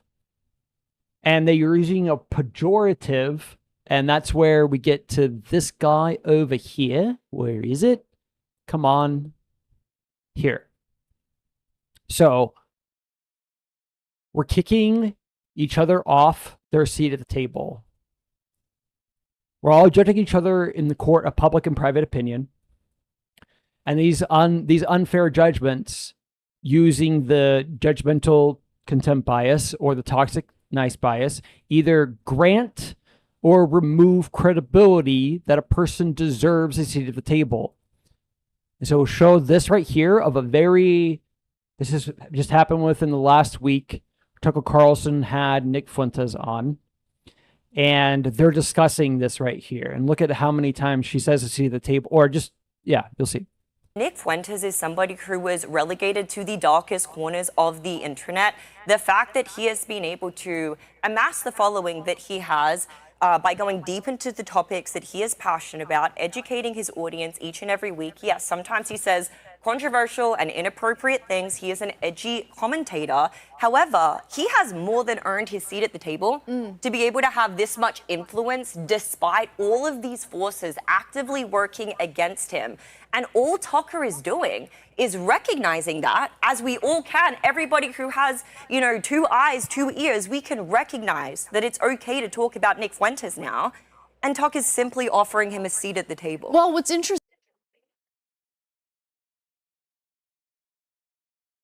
So I think right now Destiny is the best of us in terms of he's the best person that I have seen in terms of their ability to do a lot of different things. I'm not going to go over them right now. I'm just going to name a couple of them. I have a document where this is labeled out in. So the common sense judgment standard I talked about before. The name that I have for it is the Pell standard with this, which is pathos, ethos, logos. Pathos is emotions and feelings. Ethos is credibility and ethics. This is where we hold each other accountable, is in the ethos. So if we all said, hey, that's a call to authority logical fallacy, and we're like, oh, okay, okay, sorry, I am doing that, and I apologize. That is us holding each other accountable by giving criticism in the ethos, holding each other accountable to the same credibility ethics standard. Anyways, and then logos is what's that? Is logic and logic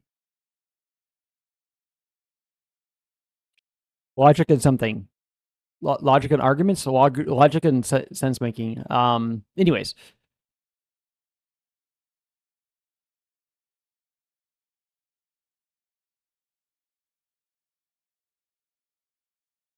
Okay, hold on. Let's see. I need to go pee real quick. Yeah, I'm gonna just go pee real quick.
Hey.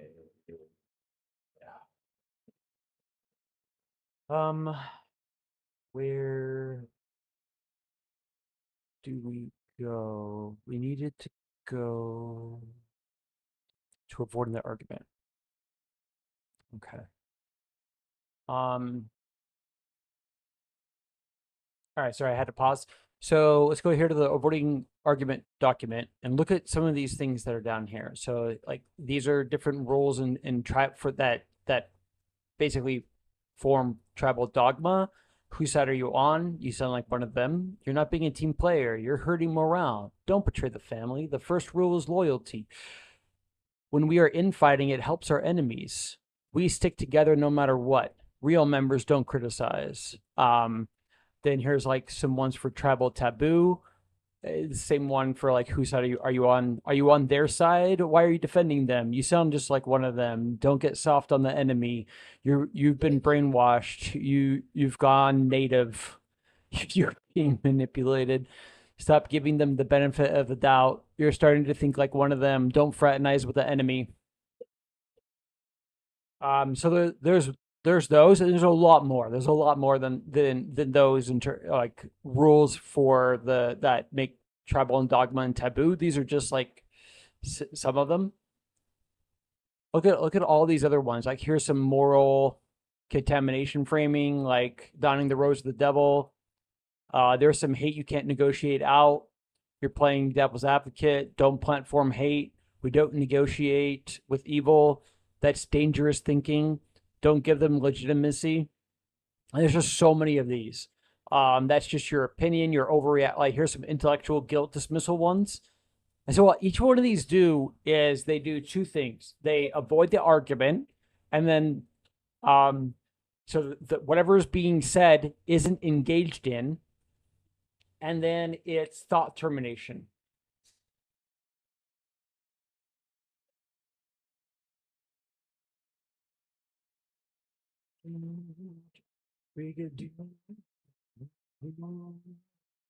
Let's see. Hold on.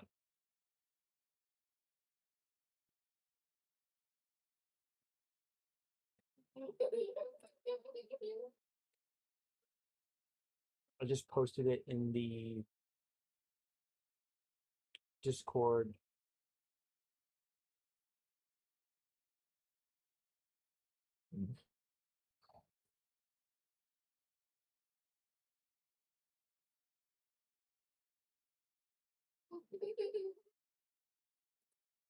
Okay.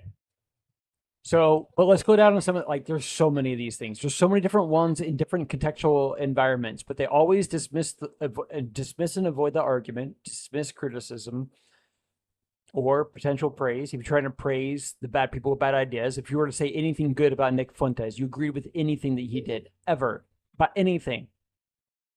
Even has good motivations. You know, it's how dare you about you're one of the bad people with bad ideas. I think all logical fallacies do this. So I'm starting to list some of them here. There's different ones that I'm coining terms for with bad faith logical fallacy. And then I started to do this thing of where for each fallacy, there's the core error explanation, then why it's a fallacy, then examples of what they look like.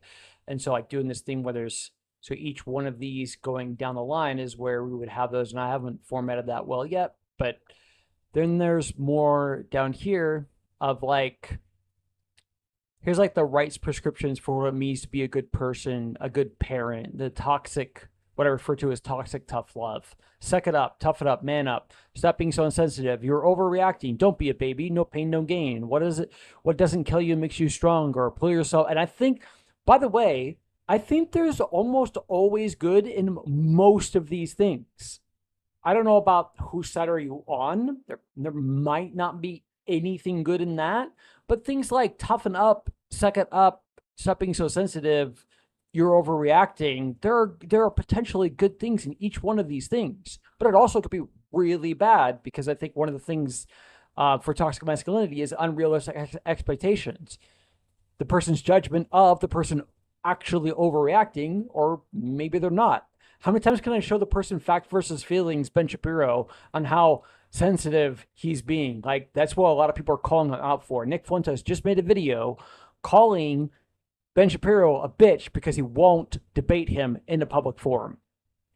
Because that would be giving him, platforming him. And at some point, Ben Shapiro would be toiled with at any point ever agreeing with Nick Fuentes on anything. And that's impossible. It is impossible for two people to debate on any, and there's no overlap on anything ever. Like you talk about finances, or like, you know, being fiscally conservative, or you know, how much people should get paid. Like, you're not gonna, you can't debate 10 different complex political topics and there's just going to be no agreement anywhere. That I think that is an absolute impossibility. That both people are probably, that what's yielding that is so that they're avoiding ever agreeing with the other person because they're the bad people with bad ideas. They actually do agree, they're just not saying it. They can't say it because then they're platforming hate, they're platforming evil ideas.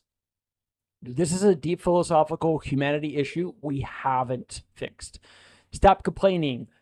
Crybabies get nowhere. Growth requires pain. Quit making excuses. You're being dramatic. Then here's some ones over here for the toxic left side. Just be positive. So these ones are toxic positivity, common sense, judgment standard, and gentle parenting.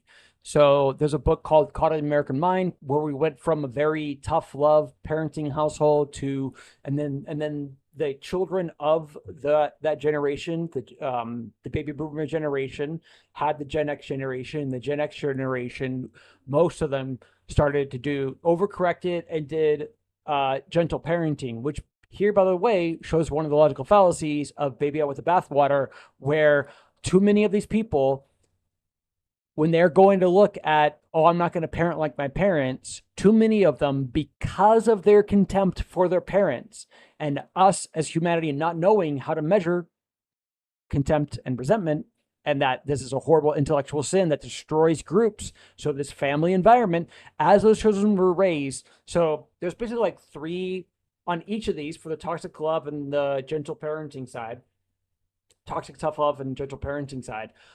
There's like 6 total groups. There's 3 on each side. So for the toxic tough love, there's like the most extreme, the most strict parents. Then there's ones that are more moderately strict that still have some of this tough love stuff. And then there are ones that are way less strict, but they're still strict on some things. They still have some of the toxic tough love stuff, but they're more forgiving, and there's nuance there. And there's like basically like these 3 things, you know, just like inside like the political system on the right. There's like 3. There's far right, moderate right, independent, libertarian, stuff like that. So anyways, and the same thing over here. All right, so over here we have just think happy thoughts. You don't need to apologize. You're perfect just the way you are. That one, fucking hell, that one. I hate very few things. I hate very, very, very, very, very few things. I hate no people. I hate this fucking idea. You're perfect just the way you are. Fuck that fucking idea. I get that it's trying to make a person feel good, but perfect is 100% flawless. And you shouldn't be telling a person that on anything they do. Doesn't matter what it is. I don't care what it is. I don't care how good they're doing the thing. They're not doing it perfect. It's never perfect. We should be striving for perfection, and working together as, because in order to have a society, one of the core things we have, other than like a really, complex governmental system of like a democratic republic, with some monarchy elements, with a president and a constitution and stuff. But you need really good meritocracy. People everywhere in all these different fields of like science and academia and building rockets and creating vaccines, you need high level meritocracy, which requires consistent praise and criticism, that and the whole group is giving it to each other constantly, because that helps us improve. We're constantly arguing over, how do we do this test? How do we do the scientific method really well? Because you can fail half-ass at that. Anyways, the way you just are, it's fucking so bad. But there's so many of these things. There's so many. There's one specifically against women. I wear the pants in the family. You're a woman. What do you know? Stay in your lane. This is men's business. Don't get hysterical. You're overreacting. Must be your hormones. This is a conversation for men. All of these build resentment and contempt, because whatever the problems are, even if a woman is, whatever you're debating with her on, even if she is really, really wrong, and you use whatever it is, any one of these things that you think still makes you, like, let's say they are being dramatic, and you think they're being dramatic, and you say, calm down, you're being dramatic. By the way, how many times have you heard, I have heard this so many times, where a woman says, never tell a woman to calm down, as she says it really loud. But this is for a good reason, because it's used to avoid their arguments. Oh, you're being really emotional right now. So, or you're being very dramatic, you're being hysterical. So quite too often it's not, hey, we're going to have a conversation when you calm down. Some people have that nuance, but too often it's just the whole thing is dismissed, and we never have it, because the person might get angry, they might get hysterical, they might get dramatic,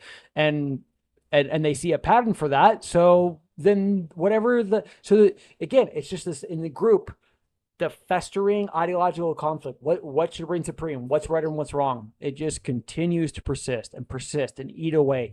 And the list of the things that we all do to each other, we're just doing them constantly. That's why I love that you guys want to watch and listen to the conversations that we have and debates that we have, to understand how any of us are doing these things. I am never going to be perfect. That was one of the biggest contentions that I had with Emerson, the last conversation we had that I didn't do a good job recording on, because the volume was too low, is that he just constantly was thinking that because we set a rule of, like, one of the rules we set at the beginning is like 30%. If we're 30%, we say a word to then calm the person down. But he expected me to never go above 30% then. And I try to explain to him, I'm never going to be perfect. That's why I love using Overwatch 2 as a really good analogy that I believe shows this. In one team fight, no one plays, I mean, maybe not saying no one, and however short the time period is, maybe somebody is playing to, to some level of perfect within like 10 seconds. But I'm just talking about like a team fight that lasts a decently long time, like around a minute and a half. Sometimes they do. Every single person, all 12 people involved in that team fight are making mistakes. And the error rate when we engage in the battle of ideas, because we're so ignorant about so many of the things, like even saying somebody's ignorant is seen as an ad hominem attack. We haven't figured this out yet. And I think that Asmodean has a lot of good ideas about this, as well as Emerus and Frank. And we need, like, this is one of the biggest things, because this is how we judge each other, and whether or not, just imagine we said, okay, let's say we made the simple, and we can test these things. We can means test these things. Let's say we make the rule that no one can ever do any ad hominem attacks. But then that means that, let's say I think that you're being hypocritical in an argument that you're displaying, and I want to be able to demonstrate that by asking some questions to see if you see, hey, if you think this here, can you see maybe it's hypocritical because of what I see over here, or maybe I'm misunderstanding your argument. But I can't do any of that because then even if I'm not outright saying it, I'm still many people, if I'm saying you're ignorant of anything to any degree, I'm calling you an ignorant person. Too many people really think like this. And or if I see any hypocrisy in your views, then I'm calling you a hypocrite. And those can be ad hominem attacks, trying to discredit a person. But these are critical things that we need to be able to do. So this is how we judge each other and hold each other accountable in the ethos. We all have ignorance. Ignorance is just not knowing something. Willful ignorance is the really immoral thing. So being ignorant of something is bad, and it is to a degree immoral, but not wanting to learn it, having willful ignorance against it, that is a really immoral thing. But there's things that are forcing that action to happen.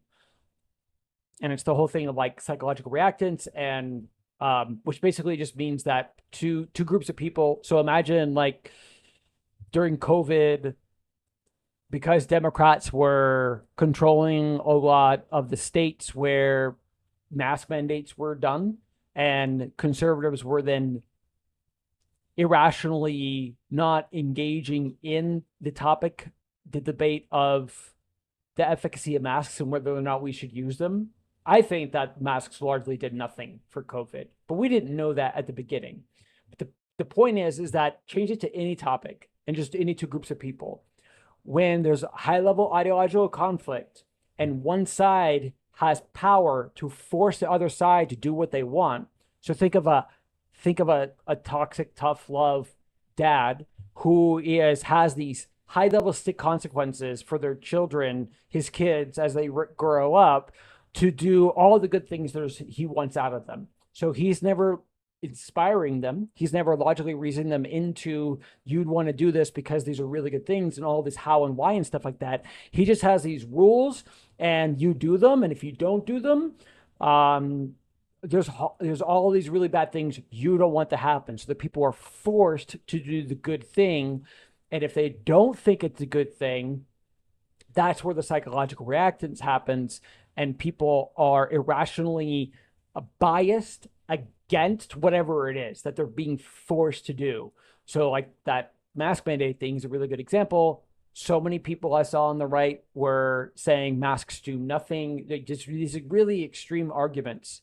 And of course there's nuance here. Some of the center right people were more balanced and nuanced and stuff like that, but those are very few between. Majority of the conversation was this vile thing again, like even with on vaccines. I think that too many people on the right have really bad views against vaccines because vaccines were forced upon them.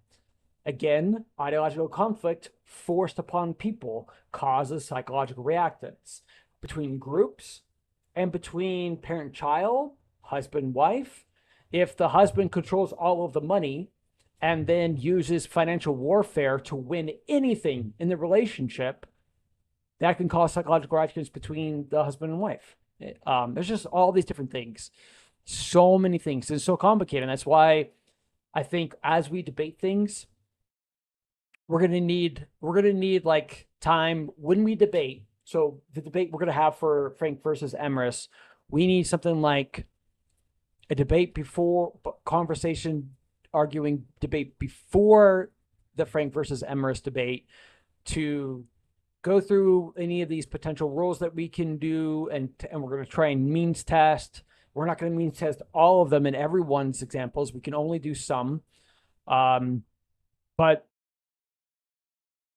yeah, I mean, like, what if we did like the real simple rule of no ad hominem attacks, and then as soon as somebody says, okay, well, I think you have hypocrisy or ignorance, or you're doing a fallacy, oh, you're calling me stupid and retarded, like, and they interpret it as like you're calling me stupid, retarded, and you're trying to kick me off the table. You're doing an ad hominem attack, and then we just can't give any amount of any logical. We can still do that and test it to see how well it works, see if there's any way.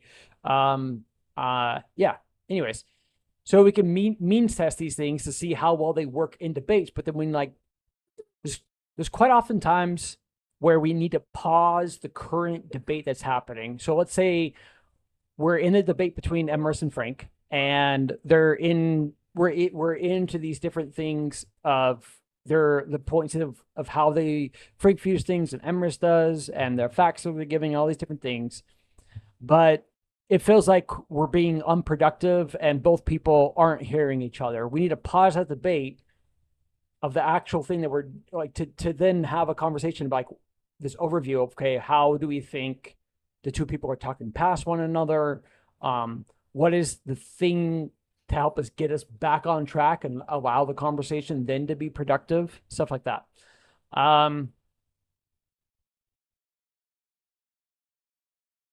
The seat at the table is huge. It's one of the things I'm upset with Destiny. He doesn't know what the seat at the table means. He doesn't know what it means, and it's really, really, really, really funny. He doesn't know how bad slurs are and what they do. They remove a person's voice power in the nation. If whatever like Asmodean, whatever thought leader you like, a politician you like, whatever it is, and all these different policies, whatever you want. Let's say you want term limits in the American Constitution for congressmen. You think this could be a really good thing that's going to help stave off a lot of corruption. It's going to lower corruption in there. I don't want you to do that. So I call you and all the people that are representing this argument retarded. You're stupid. I say all the ways that your thing doesn't work and wrong and stuff like that. Everyone that believes me thinks that it's this tribalism thing, heroes versus the villains, saints for the sinners. You're part of the group of the bad people with bad ideas. No one should take what you say seriously. That's why, hold on, where is it? See here? Yeah.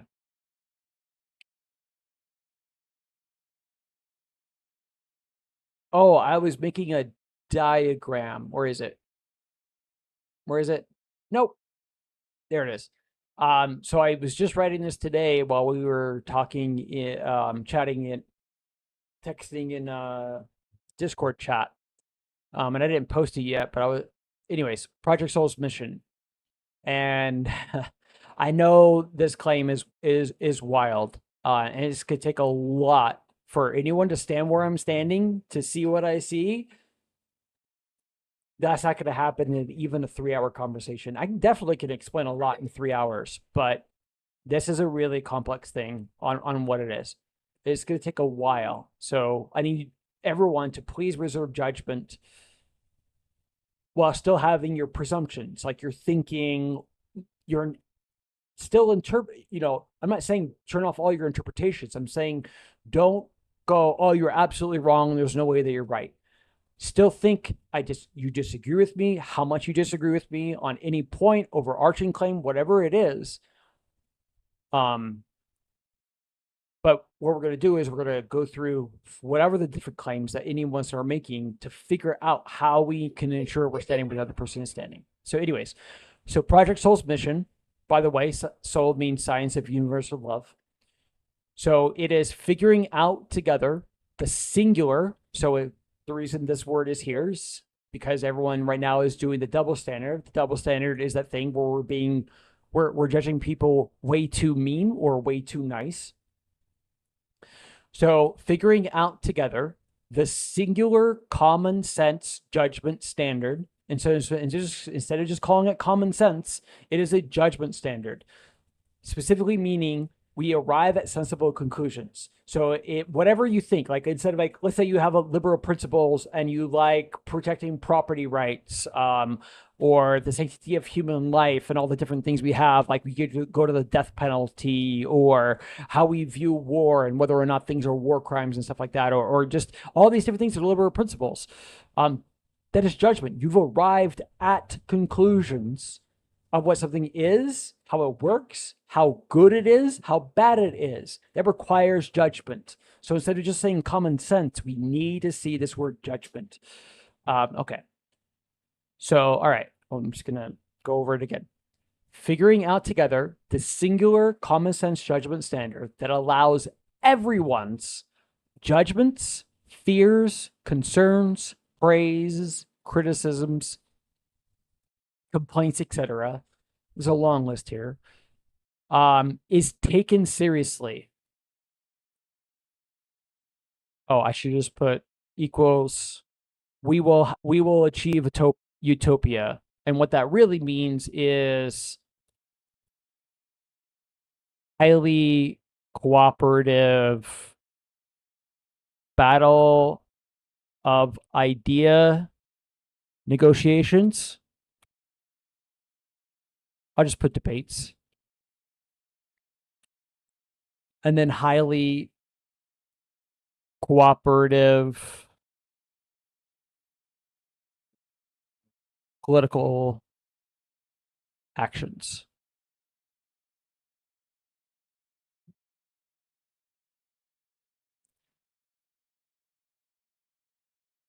So that's what I mean by utopia. Utopia is we have figured out how to have highly cooperative battle idea debates. We've figured out how to have highly cooperative political actions. Right now, we're in a government shutdown. We're in a government shutdown because the system isn't working well. We're not standing where the other people are standing to see what they see and what should be done about it. I want to talk about the FCC fairness doctrine. That's like one of the things. There was political disagreement between different groups at the time when the FCC fairness doctrine was removed. Congress wanted to codify the FCC fairness doctrine into our American Constitution. The FCC chairman thought that the FCC fairness doctrine, because it would fine people if they ever, betrayed it, committed crimes again, violated it. That's what I'm looking for. Violated the FCC fairness doctrine, where they're supposed to represent controversial political topics as best they can to journalistic integrity of being unbiased. And hey, this is what Democrats are saying on this complex political topic. This is what Republicans are saying. But even here, I think that what I've heard, and I do think that it is very, very likely, and it's very unlikely that it isn't the case, they were just constantly strawmanning each other. So they would still, it'd be like on whatever topic, taking Alex Jones and also Alex Jones out of context on his worst day on whatever political topic. So taking like a 30-second clip of Alex Jones, so out of context, he's saying the thing in the worst way possible because he's upset and he's all riled up and stuff like that, instead of the 5-minute articulation or really well constructed, thought out argument from Rand Paul. So when the mainstream media apparatus, while the FCC fairness doctrine was in place, instead of doing this high level thing, they would too often just strawman the other side, and money would still get in there, and they'd get paid to manufacture consent. Noam Chomsky wrote a book on this called Manufactured Consent. He references the FCC fairness doctrine removal several times in that book, because that's what they're for our regime change wars, like why Emirates really has a lot of contempt against the United States of America. It makes a lot of sense. We were constantly trying to use our hegemony, our military prowess, and all these the CIA operations to regime change war throughout decades, causing lots of resentment and contempt at workers, causing destruction to try and get what we want. It's not what I fucking want. It's what the ruling elite want to have happen in whatever country you want to talk about. Syria, Bosnia, now it's Venezuela. It's just constantly manufacturing consent for the sugar industry, the military industrial complex, the medical industrial complex, the medical insurance, whatever it is that they want the average person to believe, so that they can then get consensus for, hey, this is what my constituents are saying, because that's what we're telling them to believe on their mainstream media source. They're just taking at face value and they just believe it all because we control this thing. But that's the reason all of this is shifting and changing, is because it no longer is just 4 different networks where everyone's just getting all of their what is true from. It's still happening to some degree, but largely there's all this many different types of somewhat independent media. It's not completely independent, but everything from Joe Rogan to Ben Shapiro to Nick Fuentes to the left to the right, loads of people, Destiny, all these different levels of thought leaders in the media space having these discussions and prescribing things of their morals and stuff like that. There's a lot of significant things that are happening because of this. Hold on, let me. Oh, I can just make this bigger.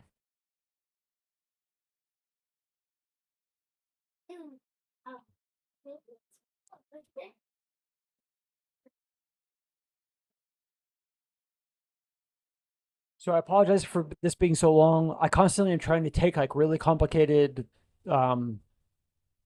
things and distill them down to. I actually believe I can explain all of these things to the average person. You give me the average person, I can show them, I can explain to them any one of these things. This is how much I've thought about these topics. This is how much I've constantly been trying to do that translation of taking, like, for example, avoiding the argument. And I'll just try and end with this. At least I hope so.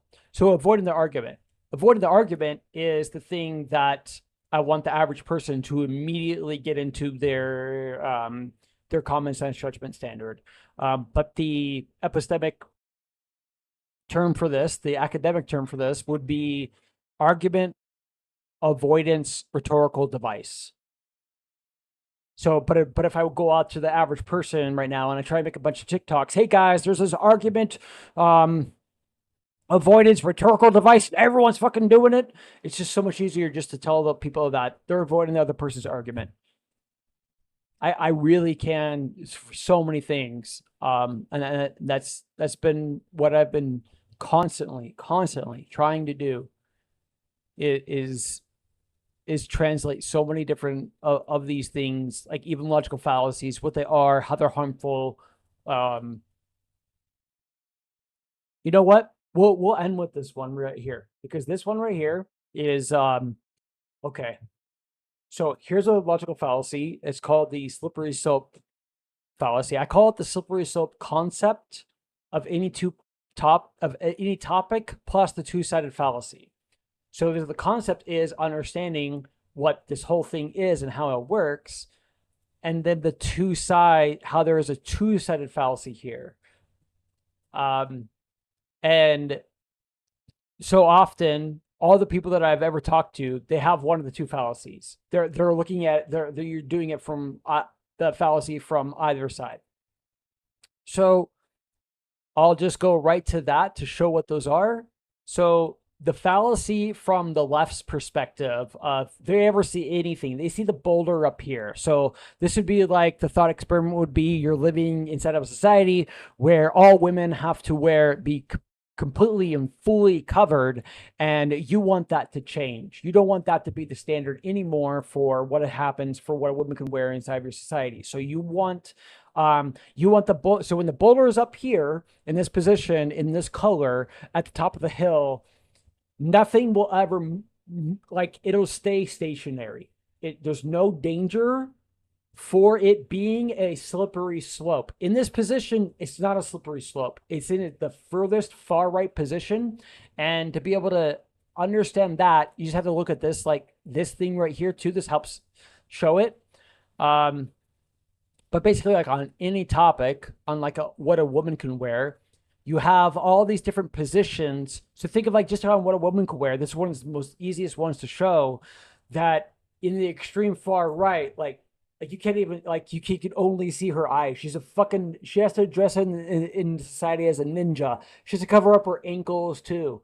So then far right, as you go far right, then, some of her, some things are shown. She could show her collarbone and her ankles and stuff like that. As you get to center right, then this is where just a mild amount of cleavage, a little bit shorter skirt, but it's still, pretty modest. And then as you go further and further left, like this is just a completely nude woman in society. Extreme far left, completely nude. And then also here, the logic that gets them there is a woman can wear whatever she wants. And that always, if any group ever is allowed to, it is encouraged in the common sense of the average person's common sense judgment standard that a certain group of people get to do whatever they want on whatever it is. If men get to do whatever they want on anything, it doesn't matter what, just do any topic, it always builds resentment and contempt. Fucking time. So there's so many things that build resentment and contempt, and that's why everyone's so fucking enraged and yelling at each other. Anyways, going back to this over here. So, from the left's perspective, a person that doesn't want it up there, you want to move it down. You want to be in a center. You want the line here. You want the line here. Like the line here on the center left would be a decent amount of cleavage, not a very short skirt, like no short skirts, but like somewhat short skirts. Like I would say like 6 inches above. What? Go get the shirt and don't worry yet. You know where it is? No. Oh, in the cabinet, yeah. So let's say you want it here. So that means you want to move it from this boulder. Where you would be putting it is here. This is a center left position, this purple boulder. So you want to move it from here to here. And the fallacy from this side is if you don't know what this is and how it maintains. So this is the integrity. This would basically be the ethos judgment standard of. So if everyone knows what is proper for a woman to wear in society, and it is this center left thing, and we can all hold each other accountable. Any woman goes out, you're a parent, and your daughters are going out. You are always looking at their attire to keep this line. All households are doing this. The majority of them are. The fallacy is not knowing that has to be happening. If we're not doing that, this line isn't here holding that boulder in position. So if a woman gets to do it, so if we put it here and then say a woman gets to wear whatever she wants, it will get to here and then it'll destroy our society. And if this will do this on any topic, it doesn't matter the topic, because it won't just stop on that one thing. When any group is put beyond reproach into this category of they can do whatever they want, so women get to do whatever they want. And I don't hate women. Fucking love women. I have a beautiful daughter, and I want us to have debates about where the fucking line should be, but we have to know what fallacies are and how they exist, because this one's significant. The slippery slope fallacy, two-sided fallacy. So that's one side of the fallacy. From the left view, thinking, hey, we can push this over here, and they're like, no, because we're gonna have naked women in the streets. It won't go there. It's a slippery slope, and they try to explain that, and then the people go, no, it'll never get like that. You're exaggerating. It will never like it will. If you don't know what this green bar is and how we hold each other accountable.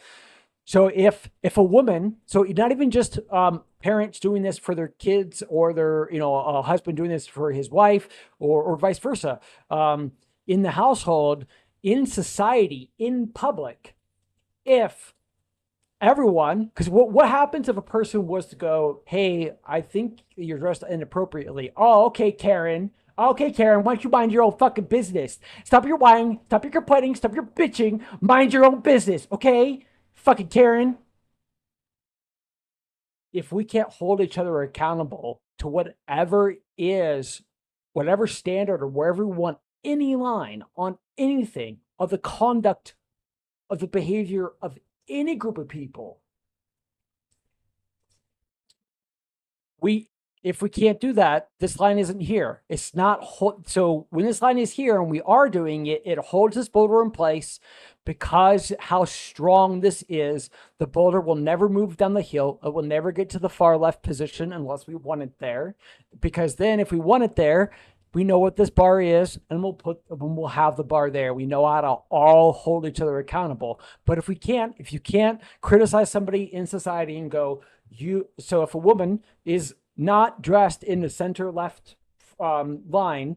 She's more scantily clad than that in society, and it's even worse than that. She's around really young kids.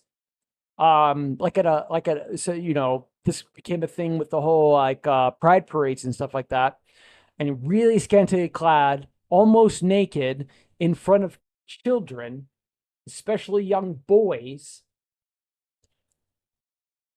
That's we're not holding we there's no accountability. We're not holding anything accountable. We're not doing that. That's not happening in society. We're done holding each other accountable on some groups of people in society, whatever their specific identifying group is.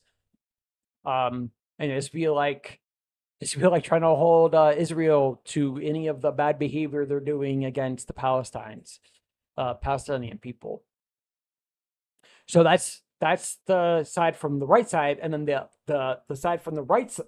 They both hinge, the two-sided fallacy. They both hinge on understanding what this thing is. This judgment standard that holds it in position wherever it is, if we're doing the thing well.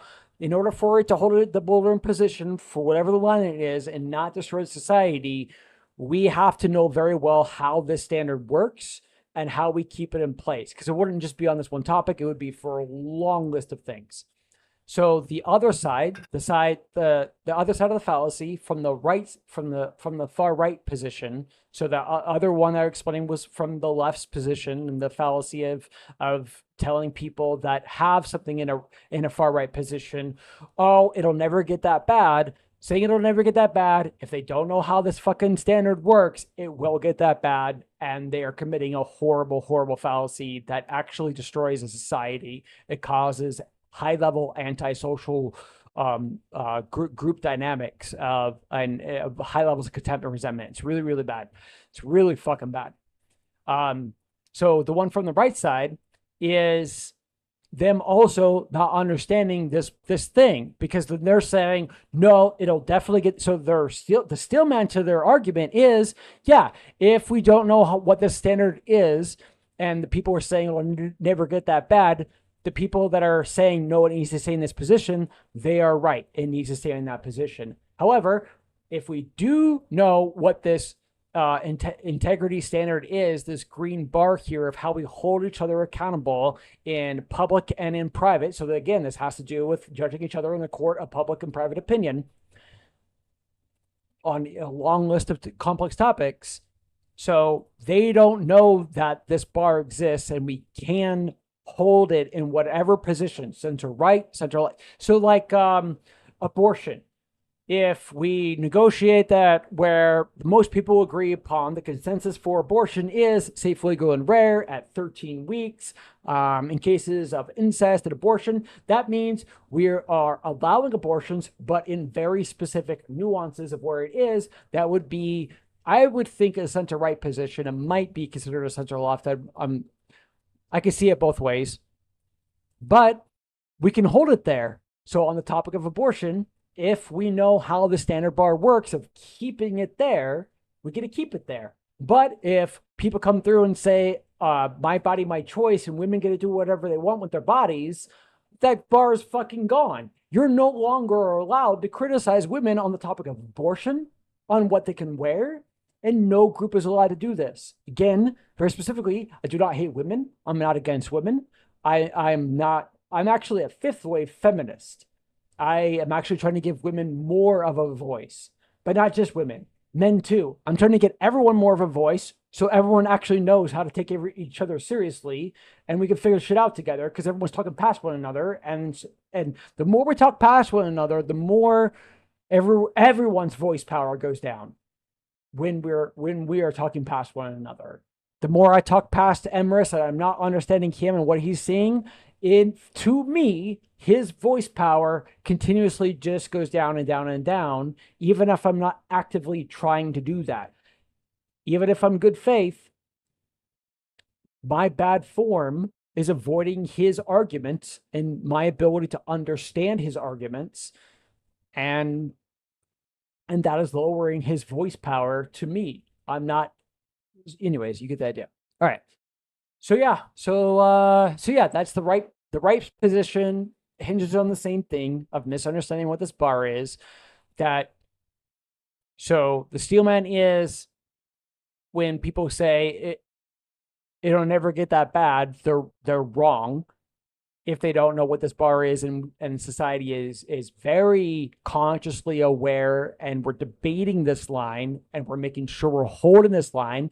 We can pattern recognize and see consistently, all of us in society, we can praise and we can give criticism of, you're not doing the thing that we negotiated on. This is where we deem the line is, and this is in our common sense judgment standard on whatever the topic is. Change it from what a woman could wear to anything that a man can do, whatever it is that you think should and should not happen from a man, or change it from men versus women to Israel versus Palestine, Jewish people versus Christians, change it to secularists versus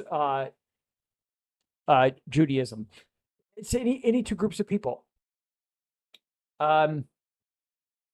So the position from the right, the far right, is if they don't know that we can hold this judgment standard in place, that's the fallacy. The fallacy is if they don't know that this green bar exists, this integrity bar, societal integrity standard of holding each other accountable exists, and we can do that, we can move it from this position.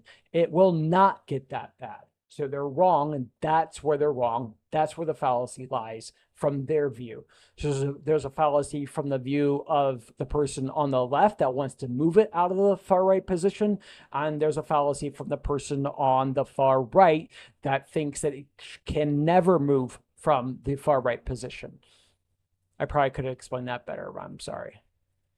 And that's just one out of, there's like 100 logical fallacies.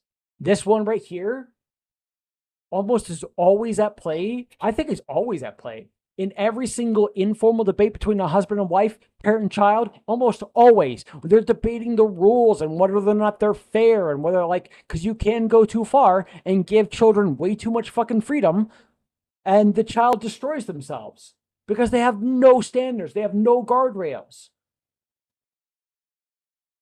I was just making up all of their own fucking rules. They know best. They're just thinking for themselves. This is actually an extremely dangerous thing of thinking for themselves. Thinking for yourself is not a simple thing, because thinking for yourself plus don't care what anyone else thinks and no one can tell me where I'm wrong, you're going to come up with your own moral judgment standard, force it on other people instead of your own interpersonal relationship. And if they don't accept it, you say, fuck you, too many red flags, you don't agree with me, get out of my... that now I'm going to disconnect. And the rate of disconnection between parent and child is insane. There's so much of it. A lot of it. It's really hard to see these things. It's really hard to witness. So I'm going to stop this right now. I'm going to start a new recording. Okay, so I made a recording. It's an hour and a half. I'm going to try and make this one 10 minutes to be a preface for the hour and a half. It's really, really, really difficult to constantly watch the disarray, the disconnection, watch the data on the mental illness. Right now in the United States of America, we are the sickest we have ever been, financially, emotionally, physically. We're at 60% chronic disease rates. 40% of those 60% that have chronic disease have more than one chronic disease. We went from 40% chronic disease to 60% in 10 years. So to get to that 60% rate that I first quoted, it took only 10 years to increase 20% by 20% of adults. That's fucking insane. That's just their physical ailments. And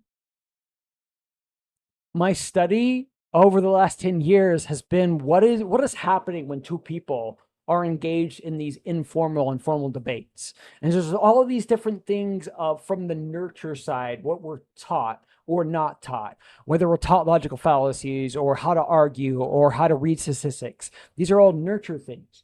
But there's nature things on this other side that go to every fucking single interpersonal relationship, informal debate that even the Gottman Institute shows and has data for, that we're constantly in informal debates. We're constantly arguing. Their newest book is Fight Right, that how healthy couples turn conflict into resolution and healthy relationships. They have a TED Talk on even healthy couples argue, something like that. They're just going way too soft on that. No, we're supposed to argue really good. We're just all been arguing terribly. We've been arguing poorly. But the biggest one of those things is the nurture thing. We're not taught how to argue. So we're talking past one another. We're not using our words to resolve ideological conflict. Then we're using all these emotional things, emotional manipulation, gaslighting, emotional coercion, financial coercion. I'm going to tell your mom, hey, Amorous, I'm going to tell your mom about X, Y, and Z things that you did to me. And that's how I'm going to get you to give me what I want right now. I need you to admit how much of a bad person and how terrible and wrong you are and how much you do all these bad behaviors you're doing to me. I want you to admit all those things. And if you don't, I'm going to tell your mom all these things. It would be, I'm giving you an example. Obviously, I'm not going to do that. I'm not threatening that to you. I'm just trying to show and all those things, just constantly, just all these different things build resentment and contempt. But instead of this physical thing, we were dealing with things of like brain fog and how hard it is to think, how brain fog and these different chronic diseases cause such significant harm to a person's ability to do short-term thinking, their working memory of like while they're in a conversation, of remembering while the other person's talking, their ability to be able to process what the other person is doing, interpreting those into what they think it means, then also thinking of what they want to say when it's their turn to talk. And the longer the person is talking, the harder all of this becomes. And that becomes a frustration point for them, that even if the other person's only talking for like a minute, it's still too much for them to quantify and do all those things because their working memory is so hindered. I've heard of people taking tests for these things, and sometimes they get like 30%, like their working memory works 30% good. Like they forget things, what was said 5 minutes ago. They forget what they said 5 minutes ago. I've had this thing happen to me many times when my brain fog is really bad, or if I take too much medical marijuana. I'm just trying to figure out how I phrase that when I'm live streaming and shit. Did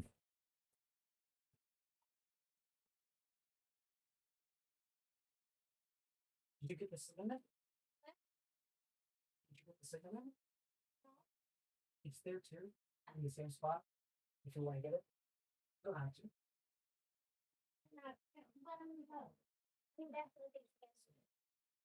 Salt is there too.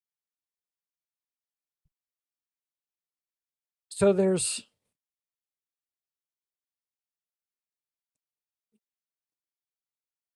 I am trying to save my kids. I have been trying to find people to do this thing of what I'm putting here in this mission statement, that figuring out together the singular common sense judgment standard that allows everyone's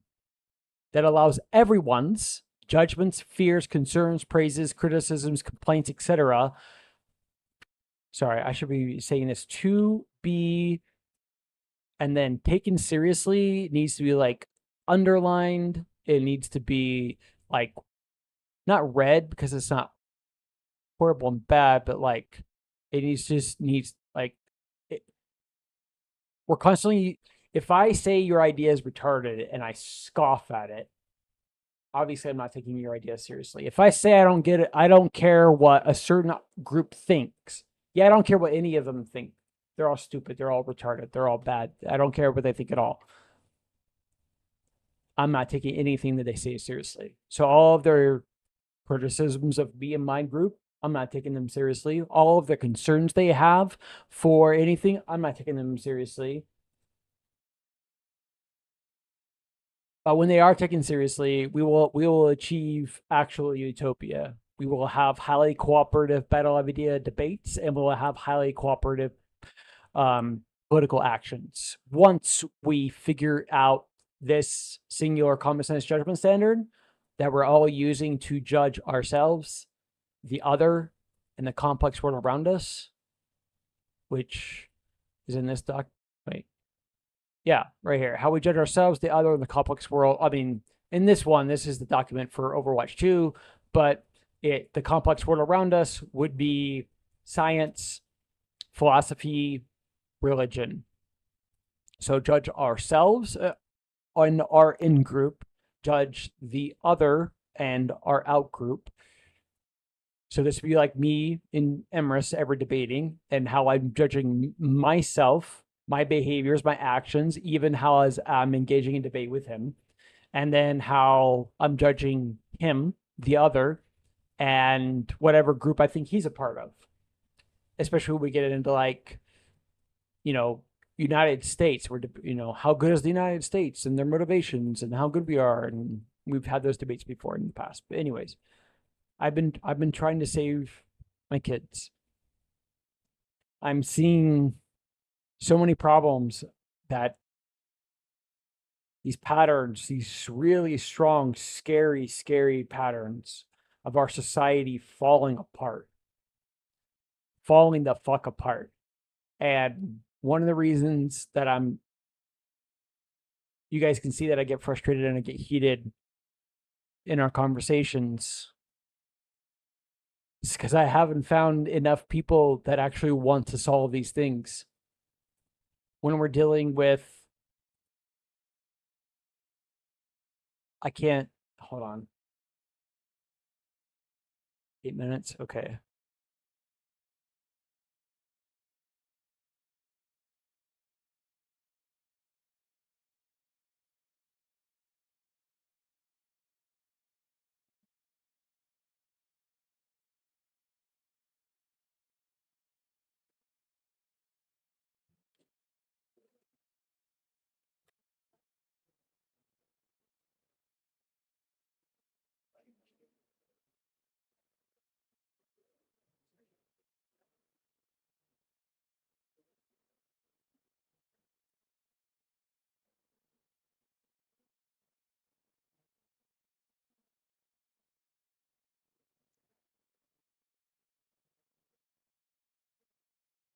I have pieces of data like this. This is our Congress voting patterns.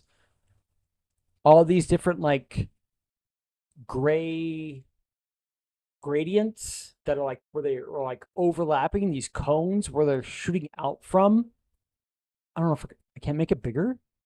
Oh wait, there we go. Like, well, see, like they overlap on the different policies. So this is their voting patterns of how they're voting on different policies that they're implementing in Congress. So it starts in 1949, and I never think any of this is even good enough. It's good enough to do something. It's good enough to get to some level of compromise. It's good enough to get to some level of thresholds of agreement on different things where we can actually see overlaps of agreement. And we can see so many Democrats and Republicans going like, look at like, what was Asmodean saying that there was like, what was that date? I think it was this one, like 1973 or something, or 69. Look at this. Like, they're just so overlapped. There are center left Republicans. There's Republicans here on the further left. There's Democrats that are further right. Ezra Klein talks about this in his book Abundance. And he talks about this on the Flagrant podcast with Andrew Schultz about how we used to have, instead of just an ideological political group being conservative or progressive, they were these multifaceted, multi-ideological. So there was like conservative liberals, there were liberal conservatives, there was these multifaceted things of multiple ideological things comprised a person, instead of it just being progressive, just being conservative, just being progressive, etc. And look what happens here. Too often in our debates, we become these people.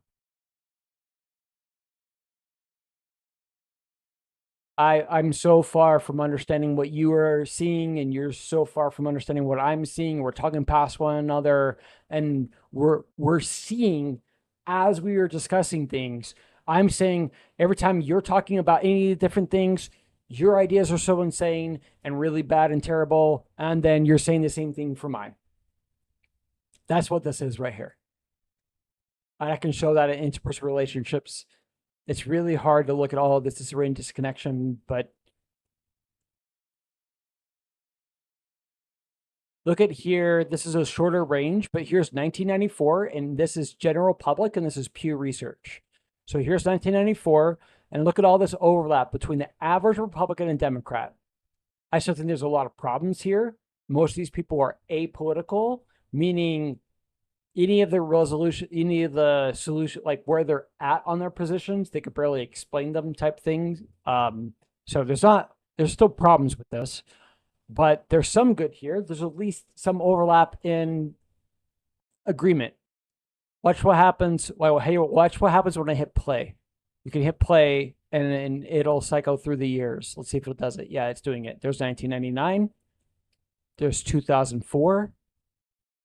2011, 2014, 2015, and 2017. So let's just look at that real quick. Go back to 1994. So just going straight from here, 1994, this is where we were. And this is like 7 years after the FCC Fairness Doctrine was removed. Here's 2017. So here's one of the things that Destiny and so many other people are missing. This one right here. This one right here.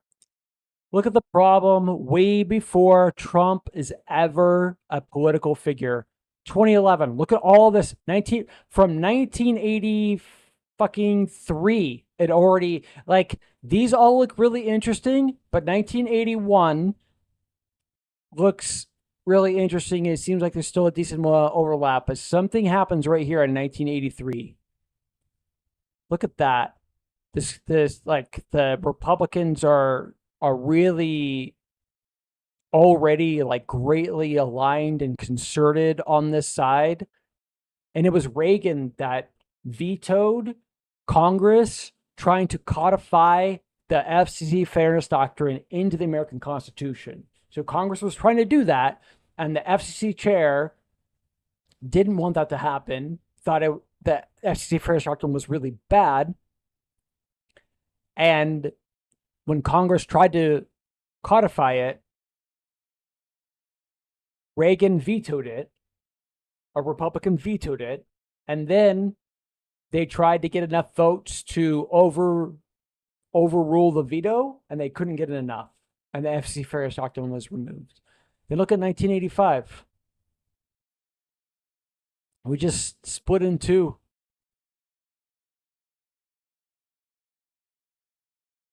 Fuck, I was trying to think of like the thing I was...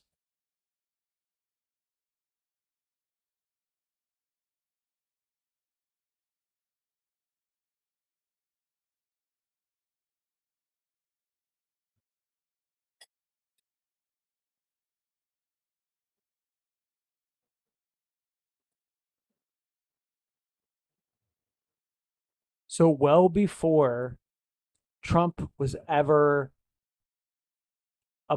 announced his candidacy to run for president in 2015,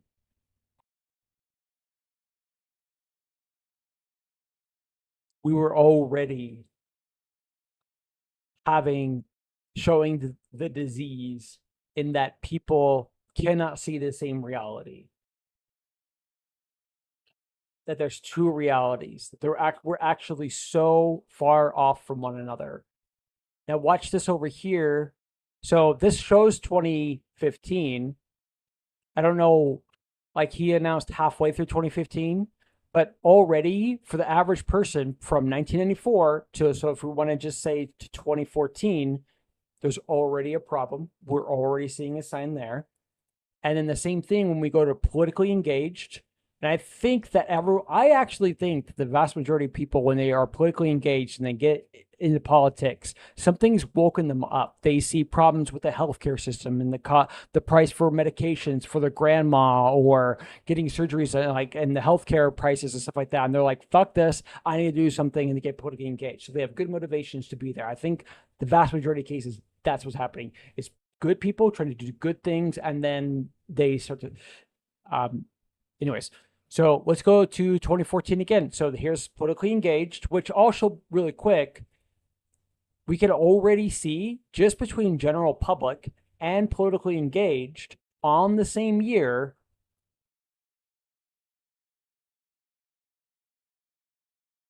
a little bit of a difference there. There's more disconnection, but now we'll go to the same thing. We'll go to 2014 for politically engaged.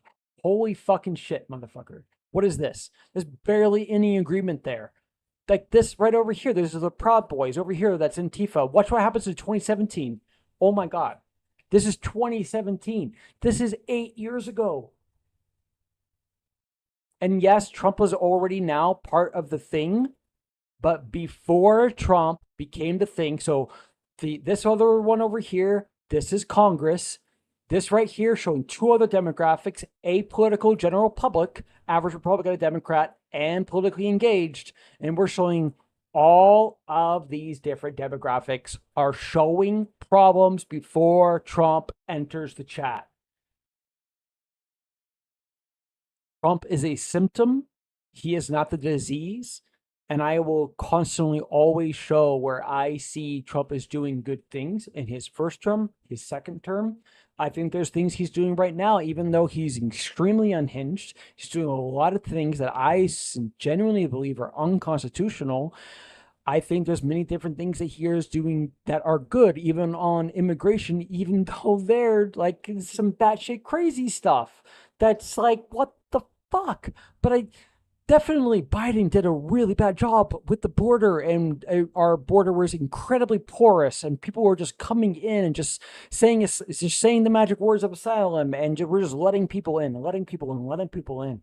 It was really fucking bad, really bad. So I love some of the things he's doing. I think they're good. But even on that same topic, a lot of bad things to be able to criticize. But anyways, Trump is not the disease. He is a symptom of the disease. And I'll end with this real quick. If we go back to the 2015, 2016 debates between Trump and all of the other potential Republican candidates to try and get the nomination for the Republican, part of the bill or voting, I think there's an incredible amount there that is bad. The average person was looking for. This is why there is weakness inside of leadership, and we need to constantly see that. And we're constantly going, hey, look at how corrupt our leadership is, or our thought leaders are, the mainstream media is. And I actually have a document called levels of being red pilled or awoke or wake or woke. And it's seeing corruption in the government. It's level 1. 2 is mainstream media. There's corruption in the mainstream media. They're lying to you. Corruption in our corporations. But there's corruption in the average person. What they were looking for in Trump are things we should never be looking for in a leader. Not all of them. Some of them are good. Some of the things they were looking for are good. And we need to see that. But there are really, really bad, scary ones, like the whole mocking thing.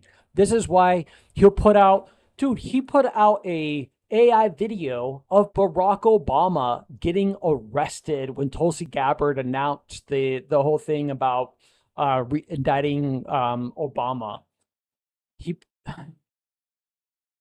He put out like a tweet about him on a throne being a king because he's mocking the left. These things are incredibly divisive, but the base wants it. They're not going, this is bad and terrible and this is divisive, let's not do this thing. Trump don't do that. Some of them are, but most of them aren't. And the ones that are most of the time, those people get called, "You're not one of us." The no true Scotsman fallacy, which we can get into. I appreciate you guys' time listening. I'm sorry this one was 20 minutes, another one was an hour and a half. There's no pressure on like how long it takes you guys to see any of these, even if they're, you know, not seen before the debate, or it takes you a week or so. I get that. You guys are very busy lives. You're dealing with a lot. I sincerely, genuinely appreciate all the time you take to listen to me. And one of the things that I hope that we can do in the future is do something like that Marco Polo thing, where when we're exchanging things, instead of them being like those texts and stuff like that, which I'm not saying they're always bad, there's pros to the texting, but the more we can simulate in-person conversation is really good. And so for Asmodean, you want to show your face, and I get that. For this thing I'm about to say, you don't have to show your face. You can still just do voice over it, but it's called Marco Polo. And in there, we can have a group in there where it's like video and voice messaging. But that's like, we're not texting in there. That's the main thing we're doing in there. And so it's, just imagine like you have all these different thoughts as you're listening to any of these videos I'm making or anything, and you have all these things you want me to say. And like most of the time that it'll happen is the next time we talk in person. And because of that, there's a con of time for the other person to speak. You know, obviously when any one of us are inside of a, you know, a Discord chat or chatting in voice in Overwatch, none of us are going on. I will go on long, you know, rants and things like this, but they're not 21 minutes. I'm not talking for 22 minutes straight with no one else talking. So there's this thing of where we want the other person to speak. So when you're listening to things like this, the Marco Polo app, you could be listening to this video, and anytime you have all these different thoughts, and I know I say a lot in a short period of time, quite often I talk really fast, you can pause and then you can go into the Marco Polo app, and then you could talk for 1 minute, 5 minutes, however long you could take to get your idea out. And then another really good pro of exchanging like this, I can listen to that multiple times. And then also we could go back and both listen to it together. And it's a lot easier than going back through Discord text messaging chat. Like, hey, you said that thing like last week. Oh, what did I say? I didn't say it like that. I'm like, yes, you fucking did. Like, okay, now we have to go back and try and like find where that is. It's a lot harder to find that. In the videos, Marco Polo thing, there's a lot easier ways to be able to see like which video was what and stuff like that. But we can listen to them over and over again. So that if this happens for either one of us, if I say, you didn't say that like that, you said it like this, and you're like, no, I didn't, we can both go back, and instead of trying to interpret tone through black and white text, which definitely you can convey tone to some degree, but obviously it's nowhere near to the degree of the tone of a person's voice, their timbre, their cadence, and all these different things. And showing frustration, you can show a lot more with hearing a person speak. We could go back and listen to that. We both can go listen to what I said and how I said it, or what you said and how you said it. So there's a lot of good to this Marco Polo app. I would love if we could try and do that. I get that when you guys get home, you'll want to just get online and game. Maybe we can find this balance of where you guys engage and do the Marco Polos in between games, or like for just 20 minutes before you go on the games. And I'm not saying every night or anything like that. I'm just saying like a couple times a week type thing, where there's like these 20-minute times of like where we're not in person debate. We're not all inside of Overwatch 2 discussing things or Discord debating. We're exchanging all these different ideas. There's going to be, as we use the Marco Polo app, there's going to be times when Asmodean is saying specific things, and on Marco Polo, and then Frank is replying to what Asmodean said, and then Asmodean is replying to what Frank said, and then I hear both of those things, and then I'm replying to, you know, both of them in my Marco Polo, and then Emrys is like, so there's constant like threads of these different conversations we can have in that space, and we can do those using this avenue because we can. It allows us to have this more freedom of not having this incredible pressure that the other person really, really wants to speak, and we're both frustrated with each other type thing. So I think there's a lot to that. The Marco Polo app. So I'd love to talk about that and see if we can get using that and figure out like what are the rules and what are the expectations we have. Because we need realistic expectations and then room for error. We all need to be able to make mistakes, admit mistakes of like, hey, I said I was going to live up to this and I wasn't able to do it, X, Y, and Z things. And other people saying, oh, there's no problem. And then here's one of the things, like our society is about to fucking fall apart. The US is about to fall apart. And that affects so many chain reactions of so many different things. It affects everyone's life in the whole fucking world. You know, we're not as, especially with the with the invention of the internet and social media and the frequency and intensity by which we are communicating throughout the world. I can watch what a person is thinking about whatever it is, and they live in Australia. I don't have to wait for a newspaper and go pick it up and go, oh, that's so interesting. This person's saying, like, we get to exchange ideas so fucking fast today. And the mind virus that is tearing apart the United States right now, we're the epicenter for it, that creates higher levels of antisocial behavior that destroys the group.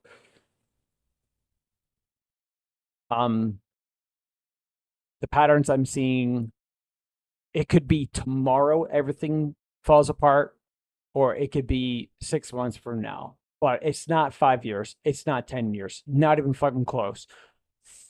Shit's hitting the fan. Trump's doing a lot of really bad things. Resentment and contempt is constantly being manufactured from the left, seeing what Trump is doing, all these different things that they see as unconstitutional, vice versa. Everyone's just blaming each other, not admitting their own blame. And that's one of the things I need to see, like this unclaimed blame that's happening in the group and the unaccredited praise. So like both people, okay, I'm going to pause real quick. I need to show this. Okay. So let's get this thing. Come on, baby. Where's my metaphor called Mexican standoff? Like, where is he? Where is my... I don't have it open. Okay.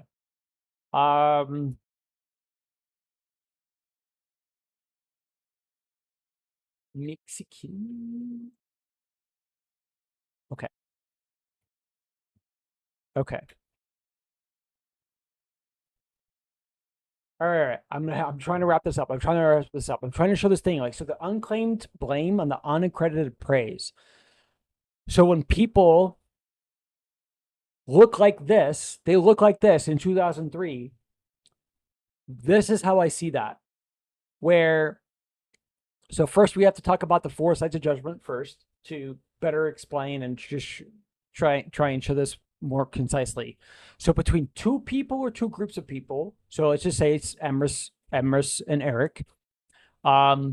I have 2 sides. I have my range of good attributes. That's side 1. Side 2 is my range of bad. And you can, 1 and 2, like the 1 and 2 stuff like that has no hierarchy. It's not I'm better, you're better.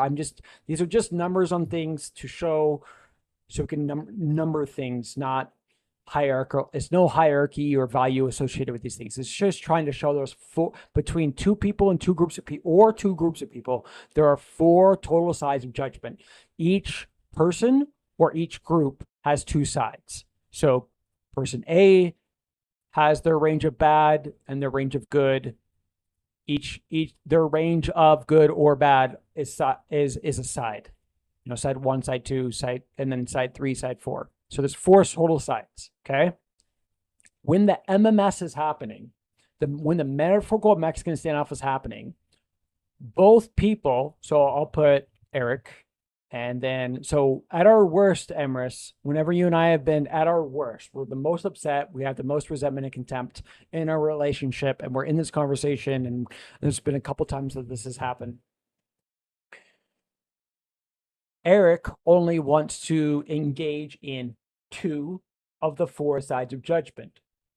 I only want to talk about my good attributes and your bad. And when I do that, I am doing a toxic nice bias to see the arm right here pointed to this line. So when Eric is engaging in and judging the range of my own good attributes, one of the only 2 4 sides that of judgment that I want to engage in, I do it casting a toxic nice bias judgment. I'm making myself look better than it is. All of my attributes, which by the way, here are some of the attributes: intentions, motivations, goals, morality, rules, principles, morals, logic, arguments, ideas. We're making all of these better than they are for ourselves. And then when I would talk about Emrys, one of the other 2 sides, the range of Emrys is bad, I'm doing contempt bias judgments, making all of your bad attributes look worse than they are due to my level of contempt for you. Then you're doing all of that to me. You only want to talk about Eric's bad. So that's this line here, going over here to the range of Eric's bad. And Emrys is good. So Emrys is good is right here. So I should put like how I have up here, side 1, side 2, side 3, 4. I could put like 1, 2, 3, 4 here. So it makes it, there's a lot of things I can update here. But this is what I'm trying to show. When any 2 people or 2 groups of people are in this, there's high rates of these behavior cognitive variables of unclaimed blame because no one's admitting their faults. You and I both are not admitting our bad behaviors. So as you and I are a group, let's say you and I are like this and we're playing Overwatch 2. And then every time I'm going through and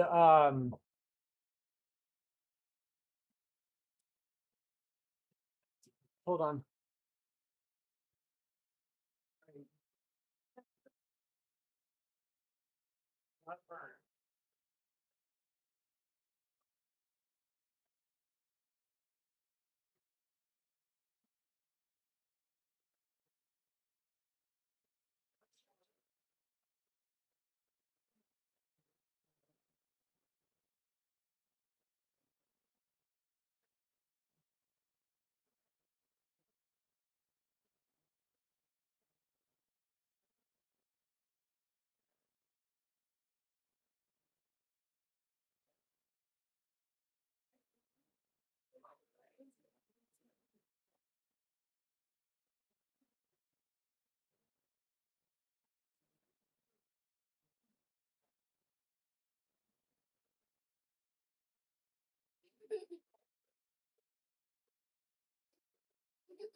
Said yes.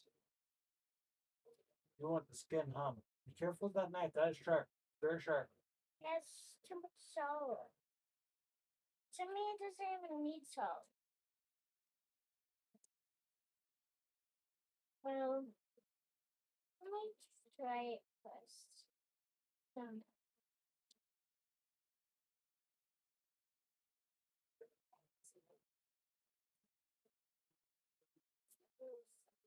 Oh, I can see a vein. A dead vein. Well, like that.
You want some? You want some?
All right, I'll just end with this real quick. This is my list, rough draft, where I'm trying to put like everything and just have like this overview of just a little bit of the different things. And so I just put here that so the MMS, the metaphorical Mexican standoff, that thing I just showed earlier, equals unclaimed blame. No one's admitting their own faults and taking accountability for any of the problems the team is responsible for. So anything I'm doing wrong, anything you're doing wrong, none of us are admitting our faults. And then we're also uncredited praise because I'm not praising you on the things you're doing. You're not praising me on the things I'm doing. And this just makes problems just mostly only get worse. I mean, there is some nuance of things mildly getting better, and there's things to go through there, but basically, this is what I'm trying to show of this thing that's just so bad for the United States of America trying to work together as a team, but we're not doing it, and we're about to lose all of this because so many problems are getting worse, and there's certain problems when they reach certain levels, they just snap, and the whole thing. Like one of the things is how much the average person on both sides of the aisle, their trust in so many different institutions had just been plummeting. That's one of the things I need to work with some AI chatbots to collect some more data on. But just like during COVID, how many Republicans and conservatives are distrustful of the mainstream media? That's not healthy. How they're there's good reasons for it, but it also can't sustain like this. We can't sustain with everyone not trusting all the different institutions. That's not how society at this scale can function. You cannot.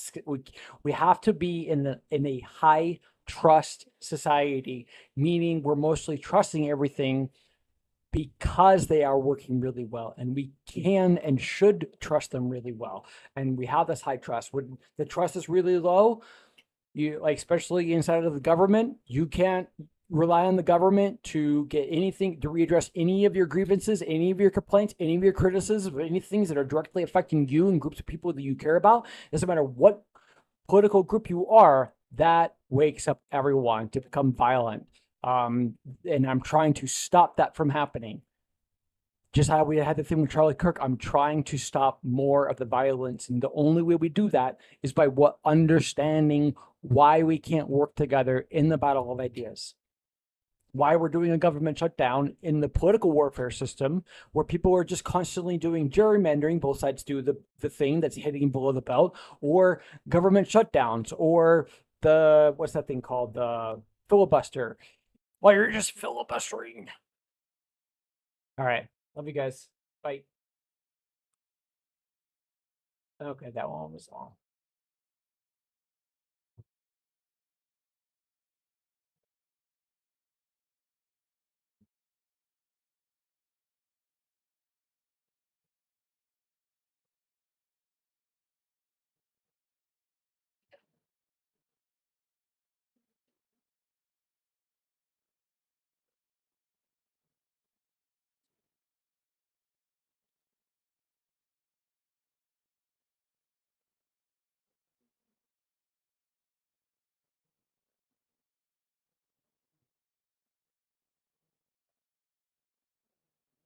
if you're free to chat.